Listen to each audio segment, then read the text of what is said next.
This conference will now be recorded. Well done, sir. All right, we'll call to order this meeting of the Monterey Select Board on September 7th, 2022 at 12 p.m. noon. Justin Maycook, I'm here in Town Hall. Susan Cooper, President, Town Hall. Scott Jensen. So we're all here, and the first item on our agenda is meeting with Human Resources Director Sophia Bletsos, so thank you for joining us. I think this is gonna be kind of a standing monthly meeting between us, right? We had talked about that, does that work for you? And we can see how that goes, and it's good to have you back. So we have a couple items on the agenda specifically with you, but a lot of kind of just quick discussions that we need to figure out how to proceed. The first being the process for hiring the police chief. So we actually discussed this last week with the board and Melissa, and we went over that the plan is to advertise probably starting this week or next, right? Yes, I believe like a month or Melissa can also tell us what we had agreed upon, but it was at least 2 months leading up to his anticipated moving date. Yeah. So the post has a full month up at least. Okay, and then the plan was that you, as the HR director, and then Gareth as the police chief, and Melissa as the town administrator, will do the first round of interviews and then present to the board a selection of candidates for a final round of interviews. Good. We didn't agree upon that prior, but yeah, it sounds Yeah. good. I think it was just an email between Melissa and you and me. Okay, I thought we did, I remember hearing that last week, Yeah. so, yeah. Yeah. That is what Melissa presented last week. It's just Okay. this is our first, department head hire with the HR director and a town administrator and a select board, so we want. That's pretty standard too, I would say. Just so we don't have to waste your time unless we have somebody solid. Gotcha. Are there any questions about that, or are we already all set with that? I think we're all set. Okay. The next item is, there are 4 recommended policies or policies that Sophia has worked on or commented on. And we talked last week about tackling them one by one, and the only hang up being that I'm not going to participate on the vacation or holiday pay policy side of things, so Susan and Scott will handle those two. So whenever you What do you want all, us to start with? You wanna do non-discrimination professionalism? That was the first one listed here. Yeah, I thought we would plan on doing one a week, but I also didn't know, I would, kind of put on the agenda and spearhead the non-discrimination and professionalism, and then we'd all discuss that meeting, but at whatever pace that you and Scott are ready to work on the vacation and holiday pay policy, I'll leave that up to you guys. Absolutely. I came in prepared to converse on all of them since they were all on here, but it takes more than one person. I would put forward that, given the town's current situation, making sure that the harassment policy is updated, and I think we have one that kind of, it includes both sexual harassment and harassment. Is that how you revise that? Typically, that's how it is done. I know we have already come out with a sexual harassment policy, and I don't think redundancy is gonna hurt us at all. But it'll look similar to this. And it's very standardized, so it's like introduction, definition, complaint procedure, investigation, and then like state and federal remedies. So would you be able to prepare for us by next week a draft harassment policy? Yeah. For consideration by the board next week, and we would actually start with that. And then work on non-discrimination and professionalism, does that make sense? So non-discrimination and professionalism, I feel like that's again being a little redundant. I would phrase that one differently, as in, It sounds like we're looking for a code of conduct rather than what that's called currently. So I would just phrase that as code of conduct and then just have the anti-discrimination harassment policy be its own thing. Because Okay, it's already gonna be very redundant toward the sexual harassment policy. We don't want our handbook to be super thick. okay, So where does that leave us with what we would cover next week? I mean, despite the fact that harassment and sexual harassment policies are gonna be similar, we'll deal with them in two different policies. Just because we've already kind of gave everybody notice about the sexual harassment, even though when the handbook is done, it'll be simple enough to just be like, this is it all, here it is, you now know what's current. So it's just how we wanna do it. I know it was important that we got this out when we did. Mhm. So it's really preference wise, I don't think it's gonna hurt us either way to do it either way. Okay, so why don't we start by next week? We'll have a draft harassment policy that we can review and approve if we're ready. Mm-hmm. And then work on whether it's gonna be a code of conduct or a professionalism, or whatever we end up calling it, that kind of policy next. But we'll just start with the harassment policy, and then, like I said, I'll leave the vacation holiday pay questions up to Susan and Scott, just because I'm not gonna participate on You that. said next week, but if this would be in the monthly meetings, it would be a month from now. Well, we don't need Sophia to be present Okay. to approve. Right. Yeah, I'm hoping that you could, I know a lot of it's very standard based on the law, and probably gonna be very similar to the sexual harassment policy. So would that be a time frame? Could you have it to us? I know Wednesday's supposed to be your day, you're working from Monterey. No, it's fine, I should finish it by today. So you'll have a draft harassment policy that we can potentially approve or at least review next week. Yeah, I'll send it to all of you today. Okay, thank you. And Maybe even a code of conduct, if that's what you. Didn't you even sent a, well, I guess it was a professionalism, but you're suggesting we alter that, which is fine. Yes, I know I had sent you some last week and I'm just like, not remembering correctly, but I think It's called Code of professionalism policy, yeah. just so there's discrimination should be in its own section, and then professionalism is like a standard of conduct. I'll go ahead and just send you my comments on the documents you'd already sent us. Okay. so let me, just to be clear, so that we have a plan of attack. We're gonna do the town harassment policy, you're gonna send to us today, we're gonna review next week. Then non-discrimination will be our next target, and then a code of conduct? No, discrimination and harassment will be in the same section. Okay, understood. So the harassment and non-discrimination will be, you'll have to us by the end of today? Yeah. Okay. And then we'll work on.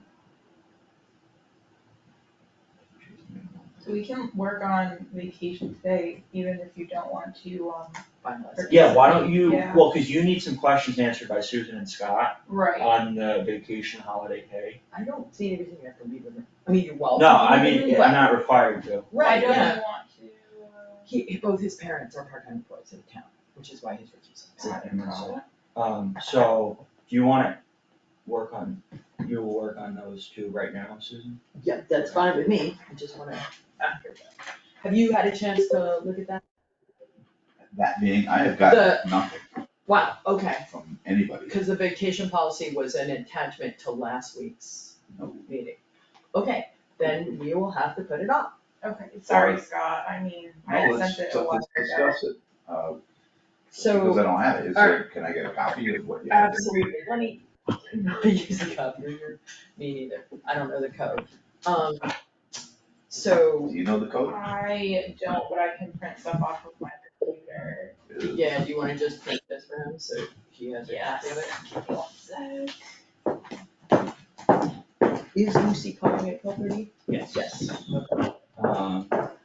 And what do we wanna talk about what to do with the 1 PM meeting? Yes, but you wanna wait, Yeah, when we get there, let's. that's fine, do it in order, I was just trying to use the time.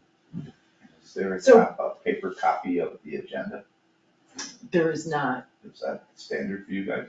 when Melissa's not here, but that's only happened once before, so I'm not sure I can call it standard.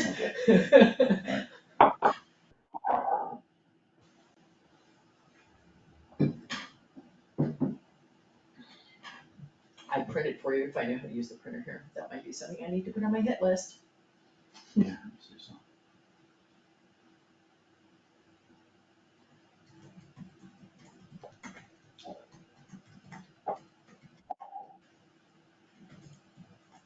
I assume you don't know how to use it. I don't know if I have the right driver even, so I'll see, when I meet with Melissa next week, I'll see if I can find out what the driver is and get it installed. No, it's a new printer, Okay. and I never asked, I mean, you have to have the driver, whatever printer it is. Your computer has to communicate to the correct model of printer. And the thing that talks from your word processor to the computer is called a printer driver. And they're specific to the particular printer. So it's not a question of secrecy, it's a question of having the right I software. thought you just had a piece of paper. I do not have a piece of paper, this is the piece of paper that I have notes on, but she's That's- getting you one. Where is it? Right, well, you asked for the agenda, which I could not I print. thought that was. No, that's not agenda. Okay. This is from last week, because it's got a 13 on it, which means it was one of the handouts for last week's meeting.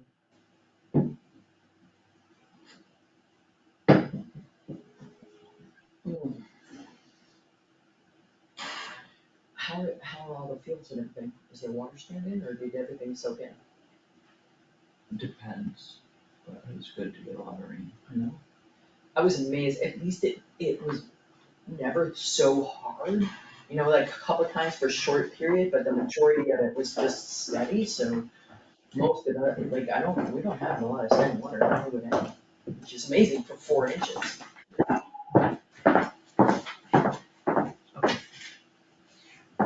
Thank you.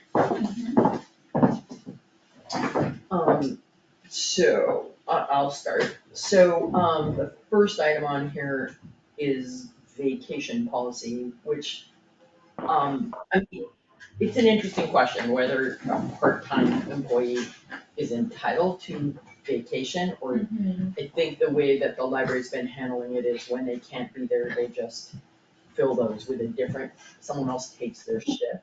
I mean, this would basically apply to like the transfer station employees, the library employees. 20 hours and under. Right. So what's the issue at hand? Whether they can have vacation? Do we wish to offer part-time employees a vacation? Do we wish to offer them holiday pay? And the holiday pay part is a different thing, because what's happened a bunch of times is what happens when a holiday falls on a library day. Like this past year, they have Thursday hours. The same person has Thursday shifts. They got hit for Thursday, Christmas, and Thursday, Thanksgiving, Thursday, Christmas, and Thursday, New Year.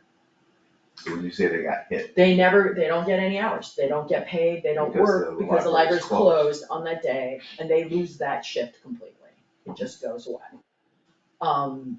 And, you know, that's a hardship on someone who's cobbling together a bunch of part-time jobs. The question is, like, is that the town's obligation?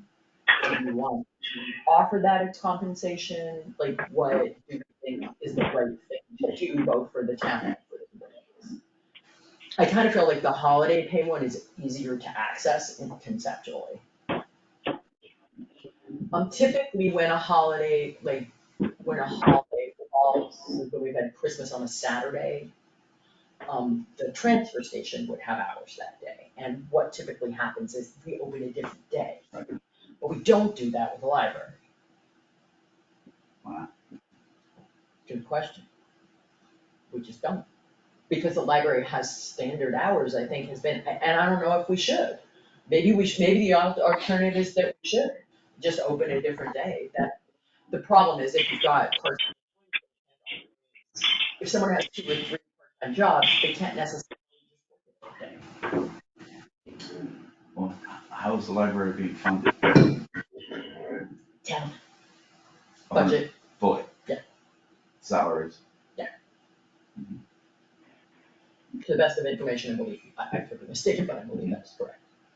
So you do 1-to-1 as you do to all? Theoretically, we don't have to, we could have a No. policy that applies to some parts of the town, but it does seem like it would make sense to have a standard policy. There might be jobs where that doesn't work, I guess, whatever the policy might be, might, Like part-time could be benefited to that degree, but seasonal, maybe not, so something under a certain amount of hours a and I year. don't think we have any seasonal. Do I we have any mean seasonal in the sense of like, I guess I'm talking correctly, but less than a certain amount of hours worked. Okay, cause I don't think that is seasonal. Seasonal to me would be like a lifeguard, but we have a contract for Right. lifeguards. I'm quoting from my past place of work, that's why, cause we call people seasonal just if they were leaving and coming back to some degree. Not on a seasonal basis even, But I don't just think if we they have were that, we very just have, sparsely working. right, but if they're sparsely working every week with just a few hours, I don't think of that as seasonal. But That that's what I'm Okay. talking about. I don't know what the fewest hours are. Well, how, We don't have any seasonal employees. What's the lowest number of hours we have a part-time worker working? Couldn't answer that, probably 10 maybe. So that's what I mean, like, say like, they have to work 15 to be considered part-time and less than 20 to be considered, like, part-time would be more than 15, less than 20, and then like, Below 15? below 15 would be whatever you wanna call it, but it wouldn't be a benefited thing. So then there's like criteria at least. The policy would only cover the workers within 15 and 20, because we're already covering over 20. So this is Right, only that's a, right. I'm saying you don't need to do it that way, but Right, that but would you be could. like, yeah, an extra thing. I sort of feel like if we're saying we're doing this as a benefit to someone, like, I feel for people, like the person at the library who missed all three of those Thursdays because of holidays. If you've worked for the town even for 10 hours a week for a number of years, and those hours matter to be able to put food on the table, and we're like, sorry, you just lose those hours because it happens to be that you work on a Thursday, and there are a bunch of holidays this year on a Thursday, or it happens on Mondays a lot. The library director has gone around it because he's, even though he's part-time, he's essentially salaried, and what he does is he just works hours around the open hours. Right, so the holiday pay is definitely something that's easier to swallow in terms of like people who already work very sparse hours. I would say the problem with giving them vacation time though, is that like they're already working so very little, and then they take a vacation day on top of it, it's like you're never gonna see the person, but you're paying them out for it. So that's why I was separating the two. I don't have a Right. problem with holiday pay to pay them for whatever shift they miss if a legitimate holiday falls on their regular workday. Right. I think that's acceptable, and it's not a huge cost to the town because these shifts are not that many hours at a go. And it wouldn't be a full day, it would be their shift schedule. Correct, Yeah. it would be their shift schedule, and if their shift got moved, like with the transfer station, if we're closed on Sunday because it's a holiday and open Monday, and the person's working Monday, then those hours got moved and there's no holiday pay. It's only for people whose shifts get lost, and they only get paid for their shift. That's my thought, what do you think? that sounds better. Yeah, I mean, that's fair, I think so. That the holiday is your shift, it's a holiday, the library's closed. It's not anybody's fault on their own, Right, it's not. covered, Right. because generally that would already be in the budget. It hasn't been because we can predict in advance How many? that will be closed that day, and we know there won't be a shift, and they're actually calculating that into the budget. Yeah. So it would be a change to the budget, so it couldn't go into effect until the next fiscal year, because we don't have the budget. Okay, so we're hypothetically looking at maybe, 8 8 days, let's just say 8 days. I'm good. And that would be 8 people for a 4 to 6 hour shift. Probably, Paid. yeah. Okay. I mean, I don't know how Do many, you know where we are? do you have an estimate of what that would be, Melissa? You know the employee list better. How many people work at the library? 3 including Mark. So it's only a total of 4 doing the entire library stuff. But you have the building inspector, the town clerk, the assistant town clerk. You have to decide if you wanna, well, actually, sorry, elected officials are already, paid a salary. Also, I think we'd have to discriminate between positions that where the hours legitimately get made up, like what the transfer station situation, where we open the transfer station a different day. Because we need the transfer station open those hours, we can't not open it, right? We've done that a bunch of times. And I Right. think that would apply to say, do I need to talk this loud? Cause I was doing it so you could hear me. No, you're good. The building inspector has flexible hours anyway. So I feel like that doesn't really apply because he works really different hours all the time. But he I does do feel have like set office hours. then that week, just like we do with the transfer station, he could have set office hours another day because of the holiday. If it were me, I would put this off and get some policies from towns like Sheffield and I think Great Barrington that do prorate holidays and vacation and see what they do. And I mean, I don't think we were making decisions, we're just talking about it, so I think that's a good idea. Yeah. For sure. Like we used to do with every position.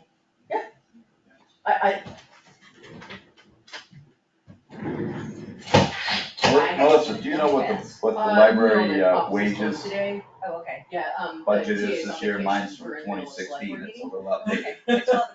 Next Yeah, week. the 2 library staff I think make just over $19 an hour. No, not the wage, just what the line item was for number 610, Oh, I think it's in the 600s. It's number It's in 610. the 600s. Okay, yep. 600's what? Is it 610? You just said it was 610.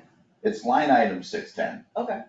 but I only have 2016's budget. Oh, parent, you're looking for the Oh, amount. you wanna know what the number is for this year? Yeah. What Give me a what it's second. jumped up to? Yeah, okay. We probably, Like I said, my we're bag probably is gonna have still to postpone, 2016, cause I so. believe that Lucy Prashker is on. Who? Our 12:30 meeting. Yeah, okay. Can you pop out and see if Justin's out there? Well, we can get back to this, and Melissa's point is valid. Oh, I don't There he think there's is. anything wrong with looking at other towns at all, Yeah. but I'm still willing to say, I think that it's a reasonable benefit, Oh, by all especially, I do think it would have to be catered by department. Because I think some departments, I like to see things like the clerk and the building inspector and the transfer station have alternate hours if there's a holiday on a normal workday. Whereas the library's open enough days that it may not be appropriate, and then offering that is reasonable, and I don't know who else we have that it applies to. So why don't I send over, policy excerpts from the other towns, Okay, just so you have some examples to go off of. that's a great idea. And that would include those, the clerk, the assistant clerk, building inspector. It's probably their Transfer policy station. overall. It's gonna be a policy, A it's not general gonna, overall. yeah, it's Okay. gonna be Not like gonna how be they, specific to an office. most likely not. Okay. It's very, yeah, usually they're pretty like. Yeah. Overarching ones. Alright, so to wrap up our meeting with Sophia, we have just the town administrator job description and then a memo that we wanna send out to all department heads and just employees of the town so that they're familiar with the role of town administrator. I did have some edits to the job description, but I'm going to meet with Melissa next week. We wanna meet first and go over them individually, and also hopefully with you, Sophia, and then discuss them as a board. Next Wednesday we're talking about? Wednesday, yeah, I think it'd be good if we could organize something Wednesday. If we're discussing this as a board, which I think is great, I was going to make the suggestion, and I'm only doing this now because Sophia's here, that given that we also need to have a conversation with the town clerk and have had trouble scheduling a meeting with her, and that I think it would be appropriate to have HR there. Could we perhaps hold our select board meeting next week atypically at noon, so that we could have HR there? So, about scheduling with the clerk, since you brought it up, so I did forward you these emails that I had with Terry about scheduling for today, just now at the Oh, meeting, okay, to sorry. stay in compliance with Right, all now. And I had asked if she was available today, and she said she wasn't, and also that she wanted to schedule her attorney. And so I responded and said, please let us know when you're available. At that point, it was like earlier this week, so Thursday or Friday. Obviously now it's too late to hold a meeting Friday, but I've since followed up and asked like when we can find a time next week to meet. I would suggest a few times to Rather- keep it going, just cause Yeah. you could say like months from now. Well, I've said like I'm saying like next week, we need to schedule something. And let me see, just double check. Cause we talked about the hours and she said she wanted to, my internet's not loaded up here, but, if you all are somewhat flexible, I mean, Wednesday I guess we just need to find a time, obviously, to have that discussion. I was hoping to do it today, which is why I put it on the agenda. And had emailed like right the evening before I set the agenda, and then I got the response that she wasn't available. I was only suggesting Wednesday at noon because the HR person's already here and it's her Wednesday is her day to serve the town. I mean, I don't know, would it be possible with advance warning to be at a meeting that's on another day? Yeah, I'm not gonna hold this up, I'll make it work. Okay, alright, so I will be in touch about that.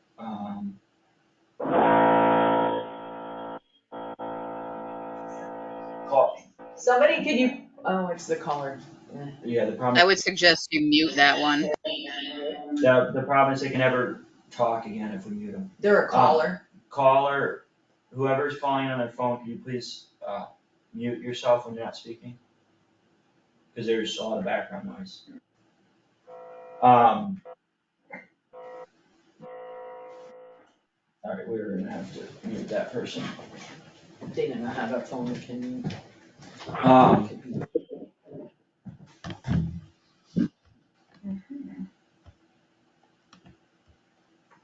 So, that's where I'm at, I followed up. I asked initially if she was available today at 1 PM, and when I heard back, no, I said, let us know when you're available, Thursday or Friday, and I believe I followed up and said, let us know. If not, via email, I talked to the clerk last night during the elections, I said, let us know when a time that works for you and your attorney next week, because we need to meet sooner than later. So it's 48 hours to set a meeting and that assumes all of us can be there. Yes.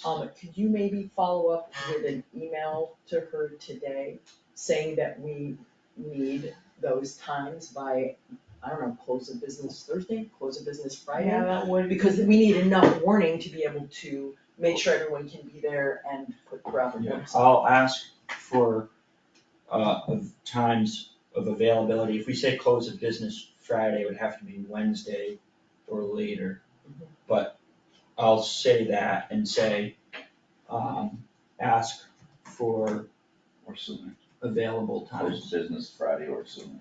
Yes, we'll say or sooner. Tomorrow would be nice. Friday Yeah, it would be or nice tomorrow sooner because that would allow us to even do it Wednesday. for meeting next week. Yeah, even if we get them close of business Friday, we could schedule in for the regular Wednesday meeting or anytime Wednesday, cause we can If you know, post on Monday Monday. morning, good point. And we can actually post on the weekend too, that's fine, as long as Melissa and I can be in touch. So I will do that right after this meeting. My internet's not set up at the moment, or it's like on airplane mode or something. Yeah. But, just to update you, I tried to schedule it today, obviously it was on the agenda, she said she's not available, and then I will follow up. Okay. And then hopefully we can have a meeting next week and I'll let Sophia know, and hopefully we can work something out so that we're all available. Yeah, let me know as soon as you can.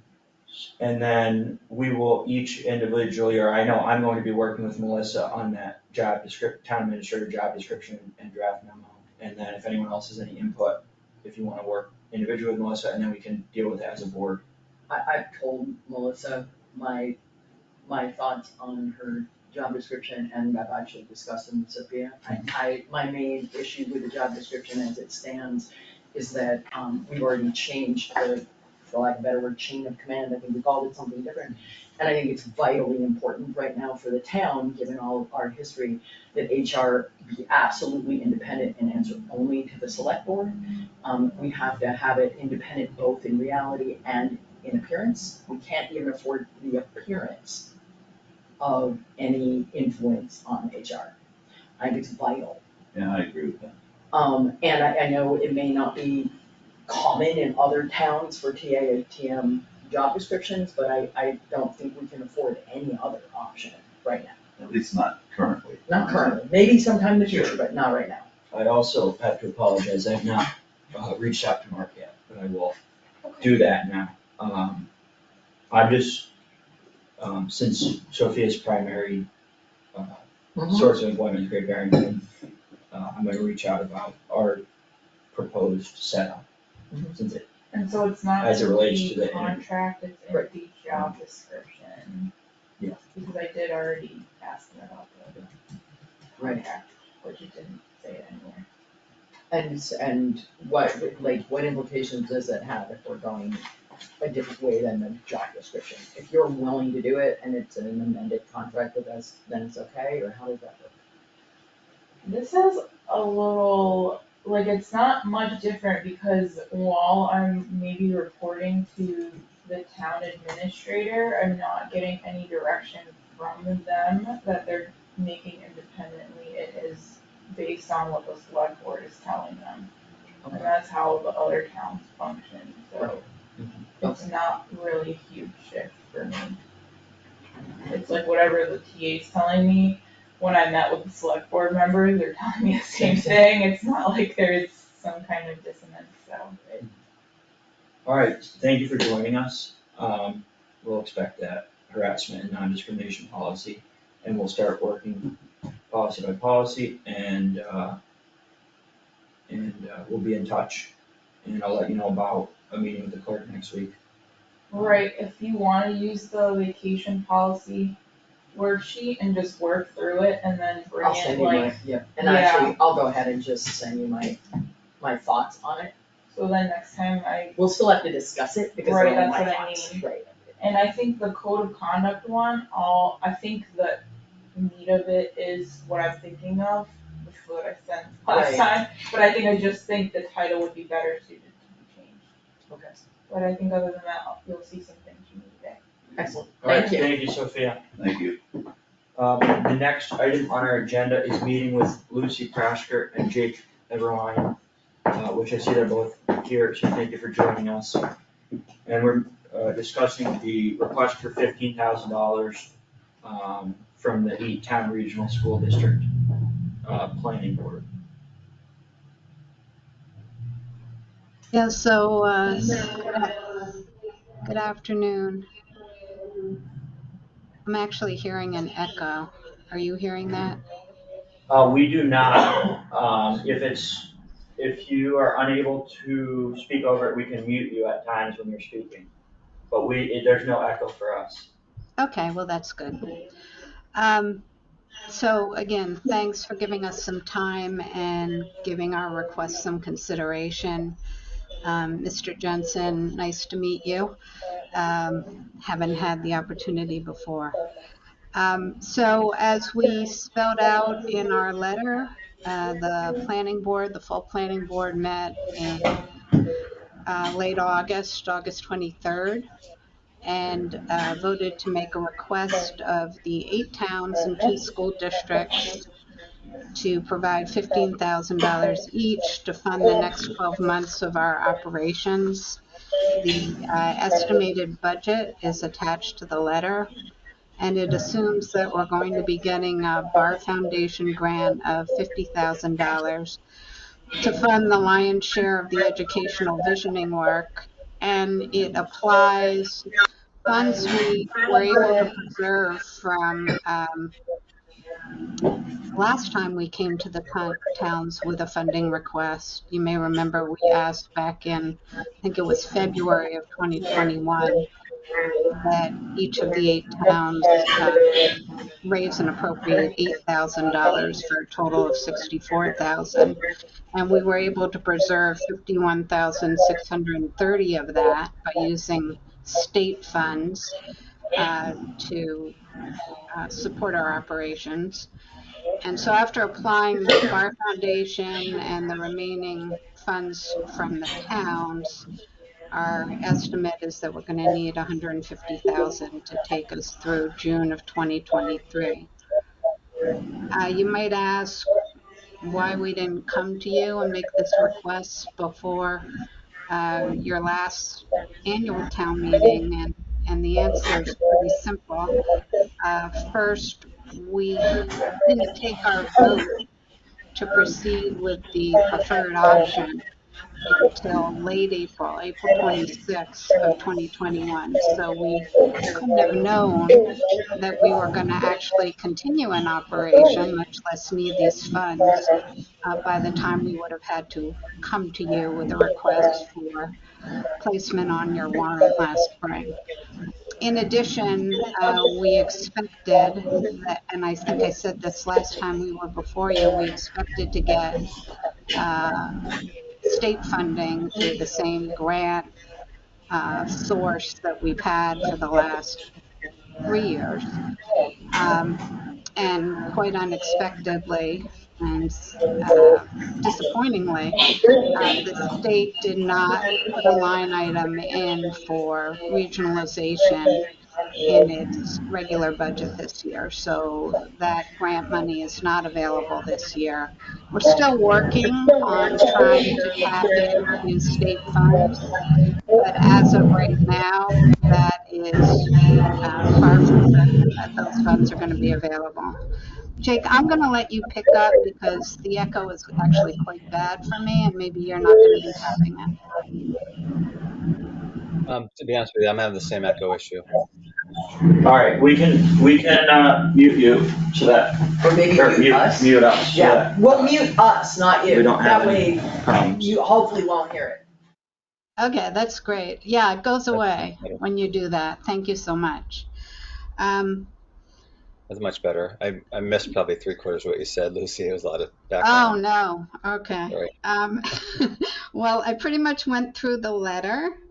As I said, most of our funding to date has been secured through state grants and through the support of Burke 12, which has been supporting some of our research team's time. I think town funding to date is at $68,000. It's probably well under 20% of the cost of the work we've done over the past 2.5 years. One question that was raised was why this particular proposal was made, $15,000 each from each of the 8 towns and each of the 2 school districts, as opposed to some other way of funding this work locally. And at our planning board meeting, we thought about lots of different ways to approach this with the districts and the towns. The first proposal was to ask each school district to kick in some portion of the rural aid money that they will be getting from the state, which has increased this year. That went up, we think, about 20%. And that money is not yet earmarked, as we understand it, by the school districts for any other expenses. So it was money we thought would be available for this work, and that rural aid money, when it was passed by the legislature, was intended to support, at least in part, regionalization efforts of rural school districts. So we thought that would be an appropriate source. But there was resistance to that, particularly among the representatives of the Southern Berkshire Regional School District School Committee and the superintendent. They have their eye on that money for other purposes, and so they didn't want to give us a big chunk of that, even though it had not yet been earmarked. So after going through some other different possibilities, the board finally landed on this approach, which is actually consistent with the approach we took when we came to the boards the first time, which was to ask each town to contribute the same amount to the effort, on the theory that each town has equal representation on the board. Each of the 8 towns asked this board to convene and do this work, which we've been doing for the past 2.5 years. And so given that it's not an enormous amount of money, we thought it appropriate to ask each of the towns to contribute $15,000, and then the 2 districts could contribute $15,000 either from their rural aid money, which is available, not earmarked, or from some other source to bring the total up to $150,000. So with that, I'm going to turn it back over to Jake to add whatever I've missed, and then we'd be happy to answer your questions. No, I think you've summarized it nicely, Lucy.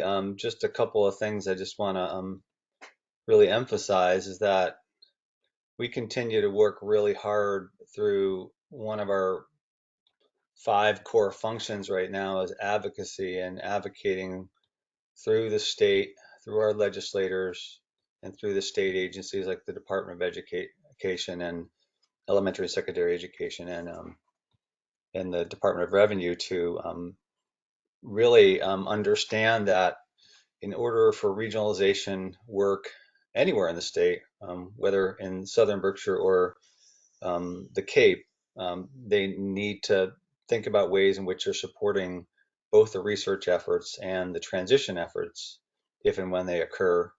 And that requires both state support, technical support, but also fiscal support as these efforts move ahead. We're not alone. There are other efforts that got blindsided by the fact that rural aid did not come through. I'm sorry, that regionalization money didn't come through. It's been in the budget for quite a few years. It was actually in the budget, then out of the budget, and didn't make the final cut. It's only $500,000 for the entire state. And it was removed, but we think it was removed primarily because of this big effort around rural aid. And the Rural Commission came out with a report around a month ago, and it was a very ambitious report, had a lot of elements in it. And one of the elements in it was this idea that in order for rural communities to tackle, the challenge of declining enrollment and stretched resources, they need funds to support collaborative studies and potential regionalization studies. Unfortunately, the report asks for $60 million, and the rural aid was funded at $5.5 million.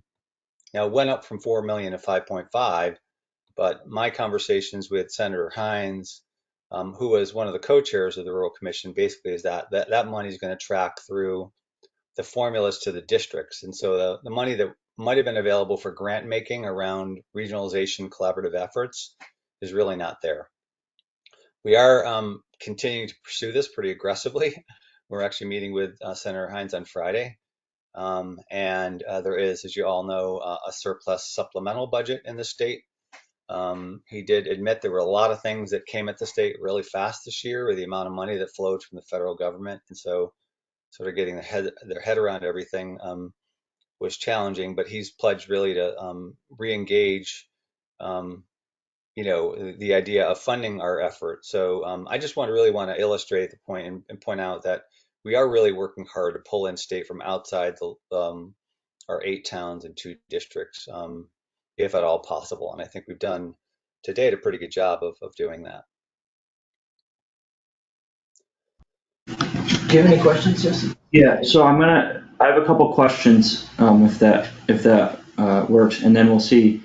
Also, I think other select board members have some questions.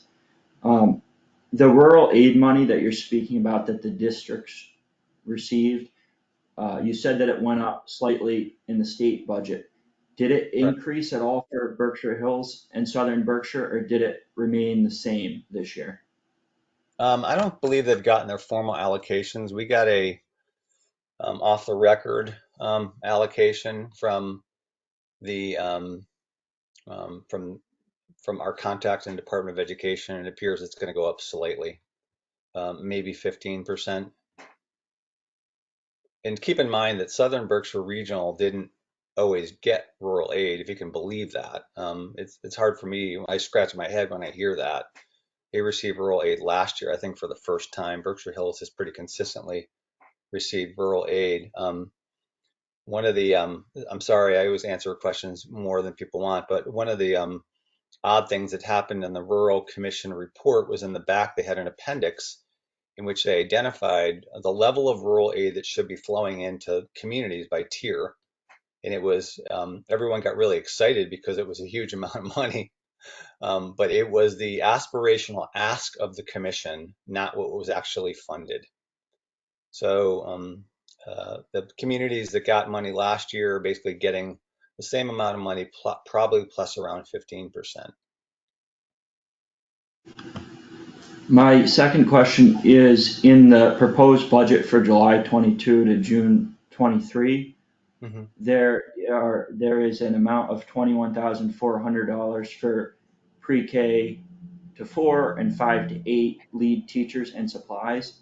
Yeah. And if the current regionalization plan that is being researched further is focusing on high school consolidation, why is there this amount of money in the budget for pre-K to 8? That's an excellent question. And, this goes way back when I was originally thinking about envisioning and sketching out a plan for the board. And I do agree with you that the emphasis really was on the 9 through 12 plan based on the preferred option that was selected by the board in April. However, I felt that we are still merging districts into a single entity, and the potential to bring educators together across grade span to start interacting, meeting with each other, learning about each other, discussing how they approach curriculum, teaching and learning, space and people, I thought would be of great benefit to the project moving forward. Even though the design work, we really talk about the design work occurring at the high school, we're really thinking about building something new through the merger. There still will be a lot of ways in which I think grades PK through 8 teachers in those grades and in those various schools will ultimately work together and align their effort. And we just thought that that would be important to build that in. I didn't want, to be honest with you, I didn't want people to feel left out of the conversation. We wanted to make sure that everyone had an opportunity to be at the table in some way.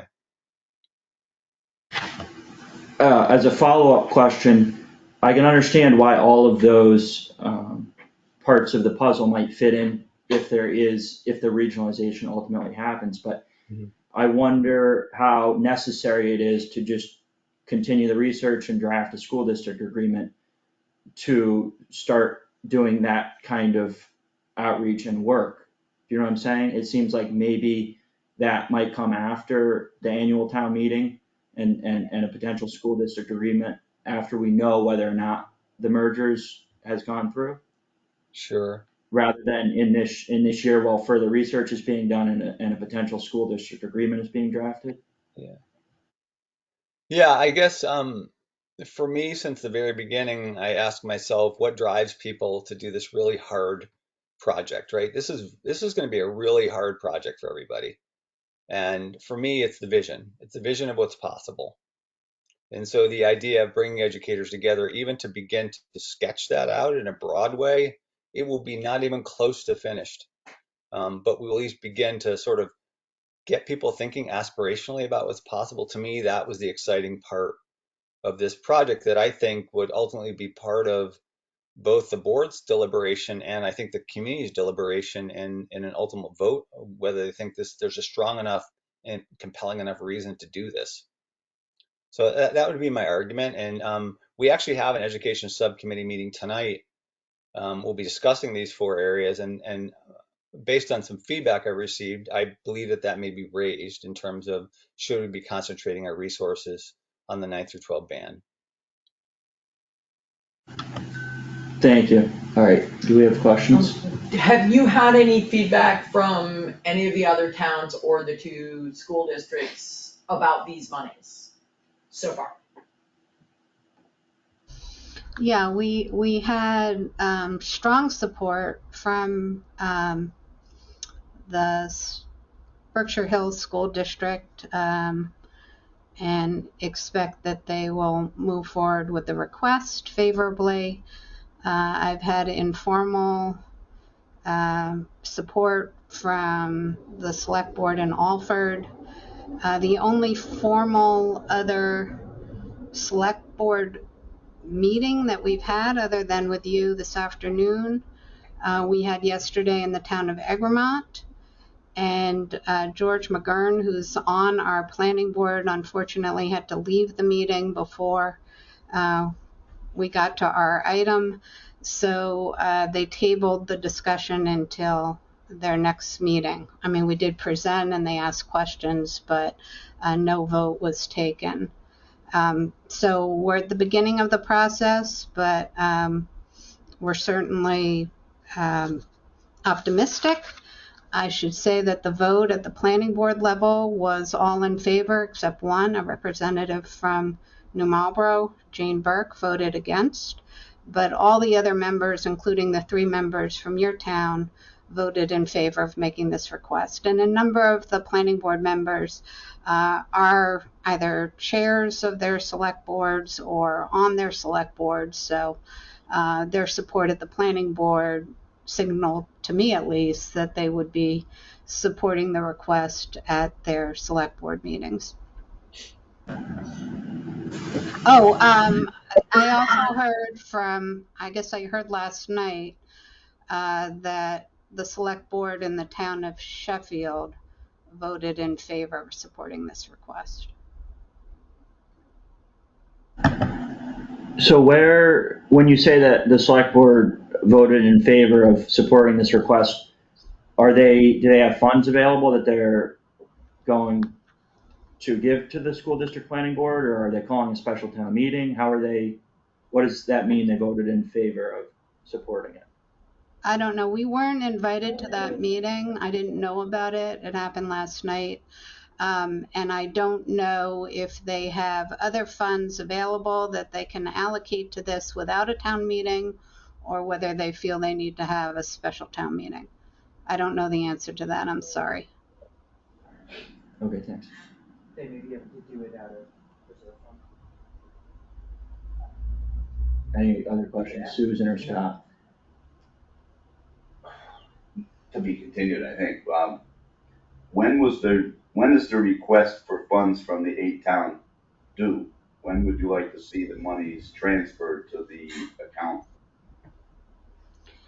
Yeah, that's a great question too. I mean, we obviously don't need $150,000 on October 1, right? We have funds to get us through September 30 of this year. If Berkshire Hills moves forward and provides their share, the $15,000, which they can do obviously without a town meeting, they have those funds available. That would take us through at least another month, and we may be able to find some other sources as a stopgap to take us a little further. But I would say that by December 1, right, we're going to need additional funds from at least some of the towns. Jake, do you agree with that? Yeah. we have budgeted. We had an approved 3-month budget through October 1. I've been pretty stingy on spending money out of that, so we'll stretch it a little bit. We do have some money on the Burke 12 side that we continue to contribute to the South County effort. And then obviously I'm very optimistic about these conversations we're having with legislators. But all that said, you know, in the last year we treated the town money as the last thing that we would use.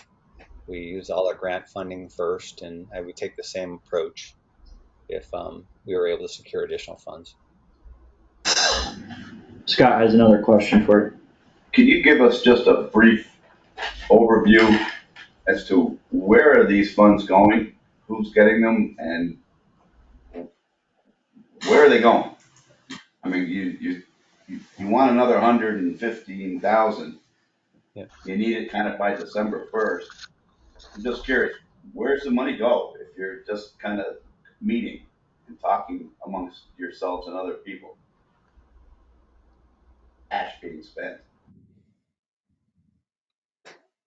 Yeah, I guess the quick answer to that question is every single month when our board meets or thereabouts, I publish a budget which explains line by line where the money is going.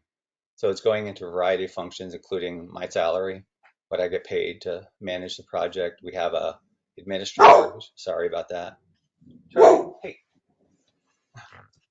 this is what I get for having my dog sitting next to me. Anyways, we also have a research team. You want me to pick it Lucy, up, I'm going to let you Jake? jump. Okay. Yeah, so where the 150 would go is spelled out in the attachment to the letter we sent. That Jake serves as our project manager. He gets $5,000 a month for that work, which he more than earns based on the number of hours he contributes. He has a research team, experts in the areas of public finance, CBTE, three former superintendents. There's 40,000 allocated for them over that 12-month period. We have a administrative support. We've had over 120 meetings over the last 2.5 years, and all those meetings obviously have to be posted, minutes taken, doodle requests sent out, etc. So we have administrative support, that's 14,000. We have an outside finance group that runs all these models, which are incredibly complex. Financial models, assessment models, which we're starting to dig into. There's 15,000 budgeted for that group. And we have 12,000 budgeted for outside legal help as we start working through the regional agreement. We require a lot of legal support, and there are legal issues that pop in other areas as we go. A small amount for website. A big chunk of money for community outreach. Community outreach has been a focus of that group and continues to be a priority. So we have 25,000 budgeted for that. The bulk of the educational visioning work, as discussed, is in the high school, and we're going after a foundation grant for that. So that $50,000 will be covered. And then we've got the other educational visioning that Jake described, and which, by the way, both superintendents strongly supported, including the pre-K through 8 educational visioning work, even though the only parts of the districts that are physically going to be merged into one under the preferred option would be the 9 through 12 high school. So that's where it's going. It's gone into those same buckets. It's incredibly complex work. It requires a lot of outside consulting help. And most of the money has been going there to outside research experts. Yeah, just one other thing I do apologize for the back, is that the research monies that we have marked out still are at the discretion and approval of the board. So they may have particular things they want to dive into. So for example, we're just completing a transportation study with an independent transportation specialist who I think that study cost us $20,000. So that sort of thing may be something that the board wants to tackle. So when you see a $40,000 line down for research team, that may vary in terms of how that money is allocated. Thank you. Are there any other questions from the board, from the public? All right, thank you for joining us, Jake. I think you had mentioned you might need to leave. And Lucy, and we will continue to consider your request and where we might be able to fund your request from. When? And when. Really appreciate your time and consideration. Thank you so Thank much. you very much. Thank you. Thanks for joining us. Thank you. Is that for 8,000? 15. 15. They're asking all the towns for the same contribution. And the two school systems. Yes, that's correct. So I would be interested to see what Sheffield's vote of approval was. What it really means. And if they're intending on calling a special town meeting, or what, I think Alford as well, since you mentioned both. Yeah. Why not find out And both? what was, can't recall what they said about Eberwein. There was no vote. Yeah, That's there right. was no table. vote. Because, It's yeah, tabled, someone had to leave. yeah. Right, but that's already two we could find out about, and potentially next week, three. Yeah. I I also believe that the New Marlboro Select Board discussed it and came to the conclusion that the school districts could fund it out of the rural aid money, which seems to not be the case. They could, she said they could, she said they might not be willing to. Yes. But could is not the same as willing. Well, and I think it seems to me that she's right that the funds may not be earmarked, but if they also didn't increase much from last year, they may not be earmarked, but there may be a typical place that those funds go. And So- I imagine transportation is a big part of that, because the cost of transportation really skyrocketed. Yeah, I don't know what all the specific uses could be for rural aid money, but Right. it may or may not be of it. It Available may, that way, yes, for this Mhm. purpose, Great. as it's claimed to be. Can I ask you a question? Yes, Steve Moore. Since Sheffield seems to be, sort of it's the primary town in the Southern Berkshire Regional School District, and Great Barrington is the big one for Berkshire Hills, is this really gonna come down to an agreement between Sheffield and Great Barrington? I mean, how much? This specific funding? No, or well, the no, whole I mean, the whole I mean the project? whole project. So what we were told when we met with Jake and Lucy and a few others last time to get a general overview after they picked a recommended Right, for further research, was that all 8 towns need to approve an 8-town plan. If 1 or 2 towns vote no, it may be feasible that they go forward with a 7-town or 6-town plan, barring Sheffield or Great Barrington backing out. That might be a different story if it's Alford, Egremont, Monterey, New Marlboro, maybe, one of the other 2 Great Barrington towns. But I mean, it all comes down to, at the end of the day, whatever the plan is, all those towns need to vote yes. and so in that model, it sounds like each town is equally weighted, because each town has to approve or not approve. So our approval is equally weighted with Sheffield. Yes, For approval. here's the deal, is everyone needs to approve of the plan at this year's annual town meeting or some annual town meeting that's going to be part of the deal. But once we're in potentially a new school district, the amount of funds would be divvied up depending on how it's agreed upon. The number of school reps would change depending on what the final plan is. But as far as, yes, if there's an 8-town plan, all 8 towns need to agree to it. If one drops out, they could come back to the towns with a 7-town plan or a 6-town plan. Well, I was just asking about reaching an agreement on a plan and not the future funding, because that would end up being one of those formulas that you're not meant to understand, but. It appeared to me at that meeting that, I believe you're correct. I think that if Sheffield and Barrington agreed, something would go, it's pretty clear that the Barrington's school district is going to build something. The question then ends up, who else is going to join them in that endeavor? And then how are we gonna fund it and all that, those other details. And what's gonna happen to Mount Everest? And I had the impression that they were suggesting that it would depend on which towns voted it down. Yeah. Whether the other towns were likely to go ahead anyway. Yeah. Right, like I think if it was just the 2 towns, probably that might not happen.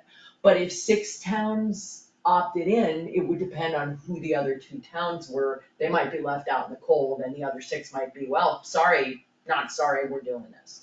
I don't know. The reason I asked is if they're asking for the same amount of money from the big towns and the small towns, then I'm wondering, do the big towns and the small towns carry equal weight when it comes to approving a plan? And it sounds like it does. Whether that would be true once the school's operating is another question entirely.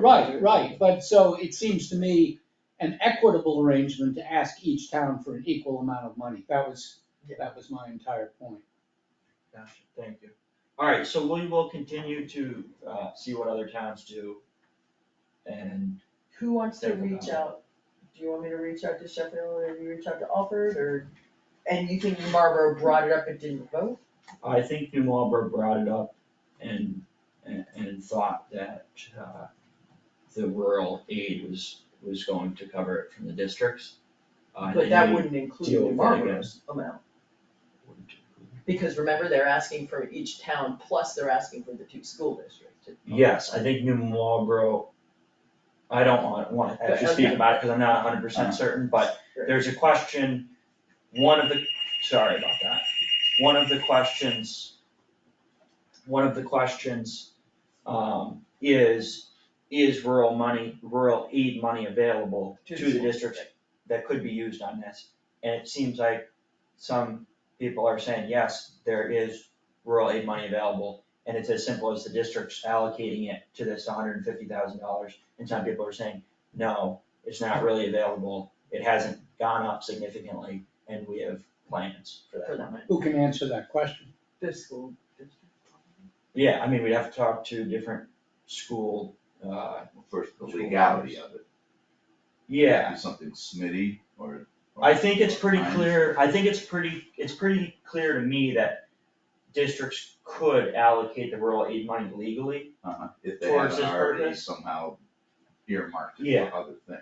Yes, And it did sound like she said Sheffield superintendent had nixed the idea of spending it on that. No, so that's a select board, right, sorry. the school Select board, committee members. School School committee committee and members, the superintendent thought that that was not what they want to do, not right, yeah. where they wanted the money to go.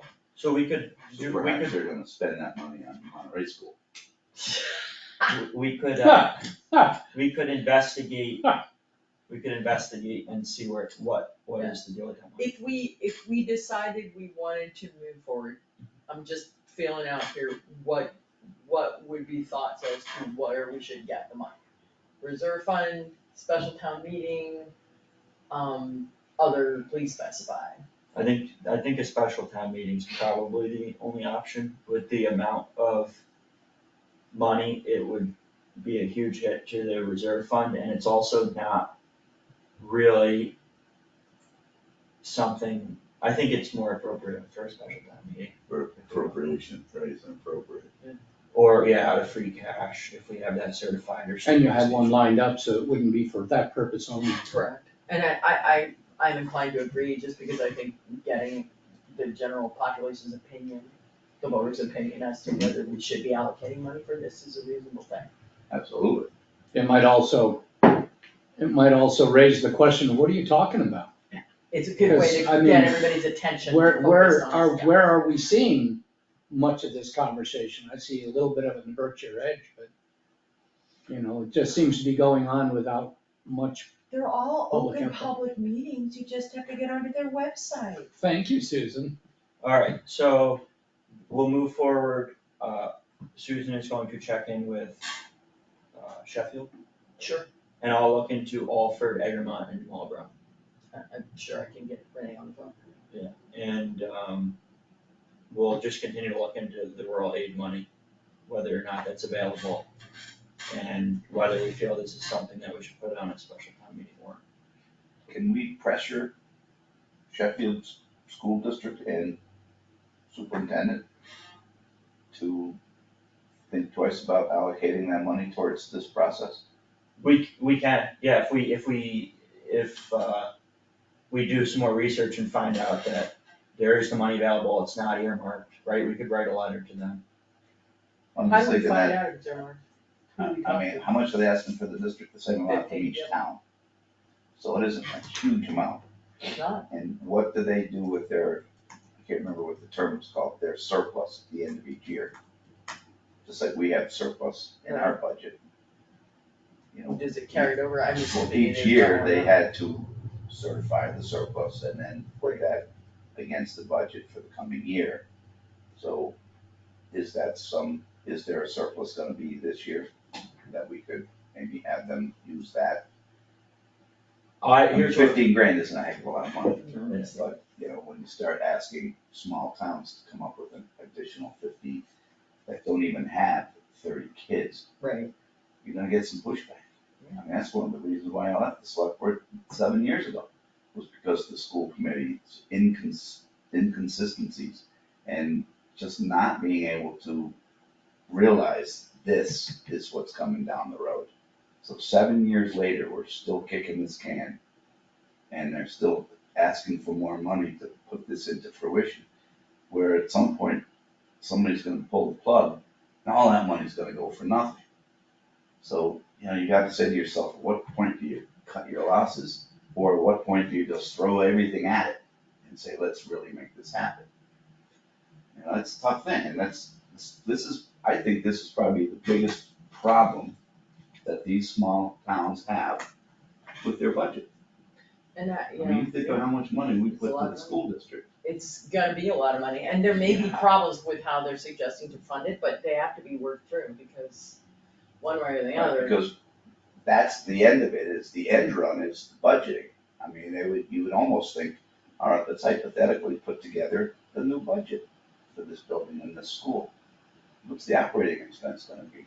And then show each town what their new budget's gonna be. Supposedly they've done that. Yeah, You can they look talked at their about the website. bond for the construction. Yep. Well, that's one thing, And but I'm how just saying it's that funded, et would, cetera. that would influence a lot of people. Because if all of a sudden we're gonna see this line item go from 1.8 million to say 2.7.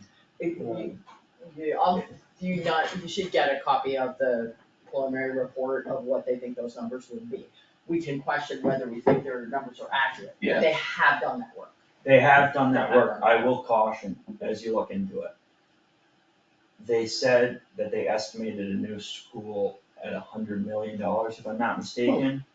It was less than I think it was 80, but 80 to 100, So, they were I kind think of you're hedging a little. closer So- to real than that. Well, Yeah. So and supposedly the 5 towns are gonna get a big break, the 5 towns in southern Berkshire are gonna get a break and not have to pay most of that, they're gonna pay something like 4%. That's the current I thought it was theory. 10, but, It was like- 10% minus 6%, oh, okay. Yeah, What's and the why was minus 6%? because there's a certain discount from the state for this kind of regionalization, and they were proposing giving all of it to the 5 towns, but this is not the final proposal. Okay, but we gotta figure out where the estimate is coming from, because last time we talked to representatives from this planning board, I believe the estimate was based off of the last time that they looked at rebuilding Monument Mountain School and didn't necessarily reflect increased construction costs. Yeah. Or increased students if we're combining the districts. So there's figures that are definitely in need of further research. I had thought that it was an all-new thing, because I don't think the last round of the redesign of Monument Mountain included any of the VOTEC stuff, which the new one does. It does, but the price estimate does not necessarily. Really? Yeah. I thought that it did. Go because back, I go thought back it to was- that when we met with, Yeah, there's I a will. recording. And it's my understanding, we asked about the estimated price of the new school. And if I'm not mistaken, the general explanation was, this was the cost of the school last time we looked at rebuilding Monument, and we added a little bit of money. But that was like 52, 54 million. Well, I don't Not higher. I don't have Yeah, the figures on And me, they, but, and they did it twice. no, it was higher, it was much higher, and it's very close to what they're proposing the new school costs. So, I could get and those they're figures. talking about I thought it new was from the ground up, right? Yeah. Yes. Wow. Alright, North so Northeast that, toward Main Street. It's about 20 minutes away. Okay. And I don't know if they're gonna let us in, but we're gonna give it a shot. so this caller, calling into the call, there's a lot of background noise. Is Lucy still on there? Can we please mute the background noise, otherwise we're gonna have to mute the caller. Baby's born.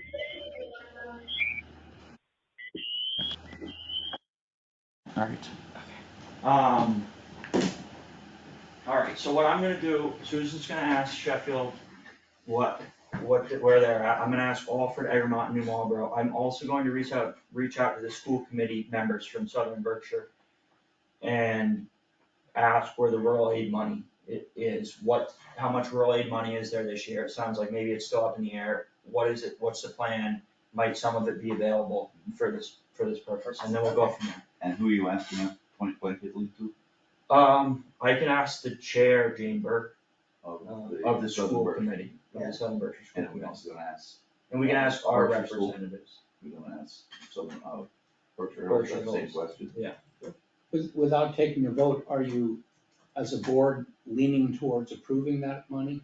We're doing further research, We're doing further. and then we'll see where we're at. And then we'd have to decide if we were gonna approve it, I Where it think comes if from. we were to go forward, it would be to put it on the special town meeting warrant. Yeah, okay. So it wouldn't be us approving it. It'd be- But you, typically, the board makes a recommendation. This is true, but I don't think we're there yet. Okay. Right, it's the board's warrant, if it's on it, it's on it. Right. I mean, that, if it's on it, I imagine that the board would have approved putting it on, and then, of course, the finance committee could possibly say, we don't approve it, but it's the same old hashed out argument that we always have. Okay, we are gonna, Scott, do you want me to forward you some of the documents that please they do. presented Yeah, at yeah, the meeting? I'd love to see more of Okay. that. I just know, it's a lot of stuff, so you'll have I was very to, surprised at the expense of what you showed me. it's a lot, and they've spent a lot, I know. right? They've had a they've had like, last I heard, 110 meetings, there's probably more now.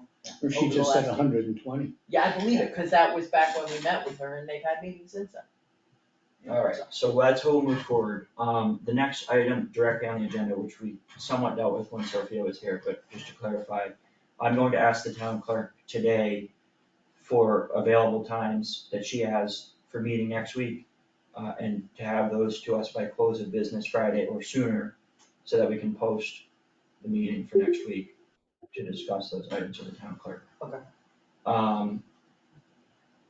That deals with our scheduled appointments.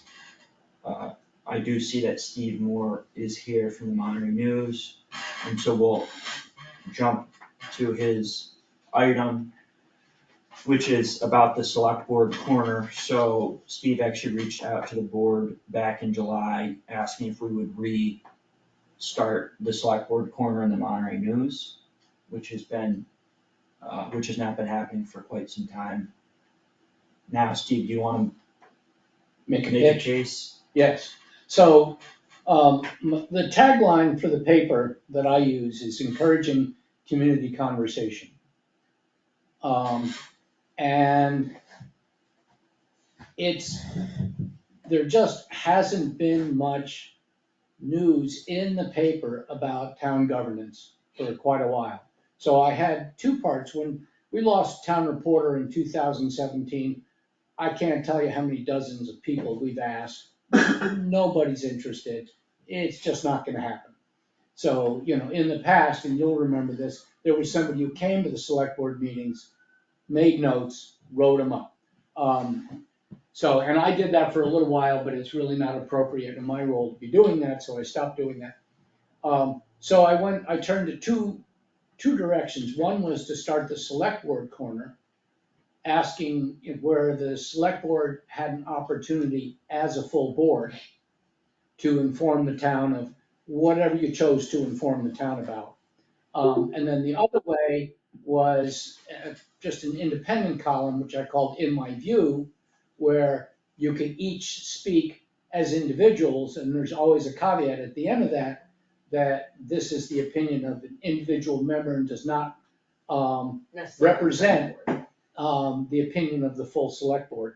And In My View, over the years, Carol wrote about school board, Ken wrote about the roads and about employees, Steve Wise wrote about the cell tower effort, and all of that was very informative for the people in town without requiring the full board to have a draft and approve the draft and all that kind of stuff.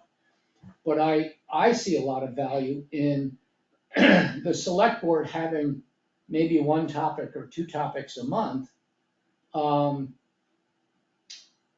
just letting people know what's what are you working on, even if it isn't like current. Like you two have spent, since the elections in May, you two have spent a lot of time building what I think of as the bones for town governance. A lot of the problems we had in the troubled times is we didn't have procedures in place to deal with complaints and other things. And so you guys have worked to put some of that in place. I think it would be good for the town to know that you're trying to get us to start from a fresh place in terms of managing employees and all of the other things that go into it. Just, bro, this is the current issue, oh my gosh. But just as a refresher, I pretty much had devoted this back page, this inside back page, to the select board corner, which included whatever you wrote, a list of upcoming meetings, although that's changed a little bit, and also a list of individual contacts for each of you, Scott at Monterey, Mass, etc. And I do know that people read that because it's one of the things I would get comments on. I also know that it's burdensome. It's yet another task. There was a point at which boards in the past just asked Melissa to write something, and I think it's preferable if it's something that, you may ask her to compose something and then you approve it, but like one time it was winter roads policy. Well, I can just put that in as a separate article. It doesn't need to come from the select board. So that's really my pitch, and I'm trying to shoehorn both the select board corner as well as the In My View, because what happened with the In My View is during I like calling them our troubled times, it devolved to being political opinions, and some of it pretty divisive, and I couldn't say no, but I sure didn't want to say yes. And it was not good. You could help return a positive tone to the town if you'd write about what you see is long-range planning for the roads, or this whole school issue. Oh my God, that should be something that would be a regular thing. And I tried to get Laura to write stuff, but Laura Rodriguez, because she's our school committee member, but she was really busy and she sort of put me off, and after a while I stopped pressing for that. I can't write something like that.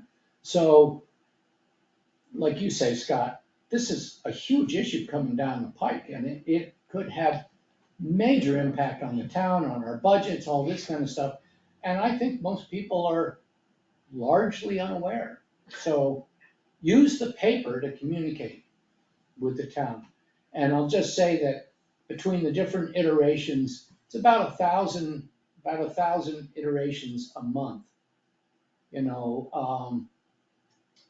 400 that get printed and mailed, about 400 that get picked up in town.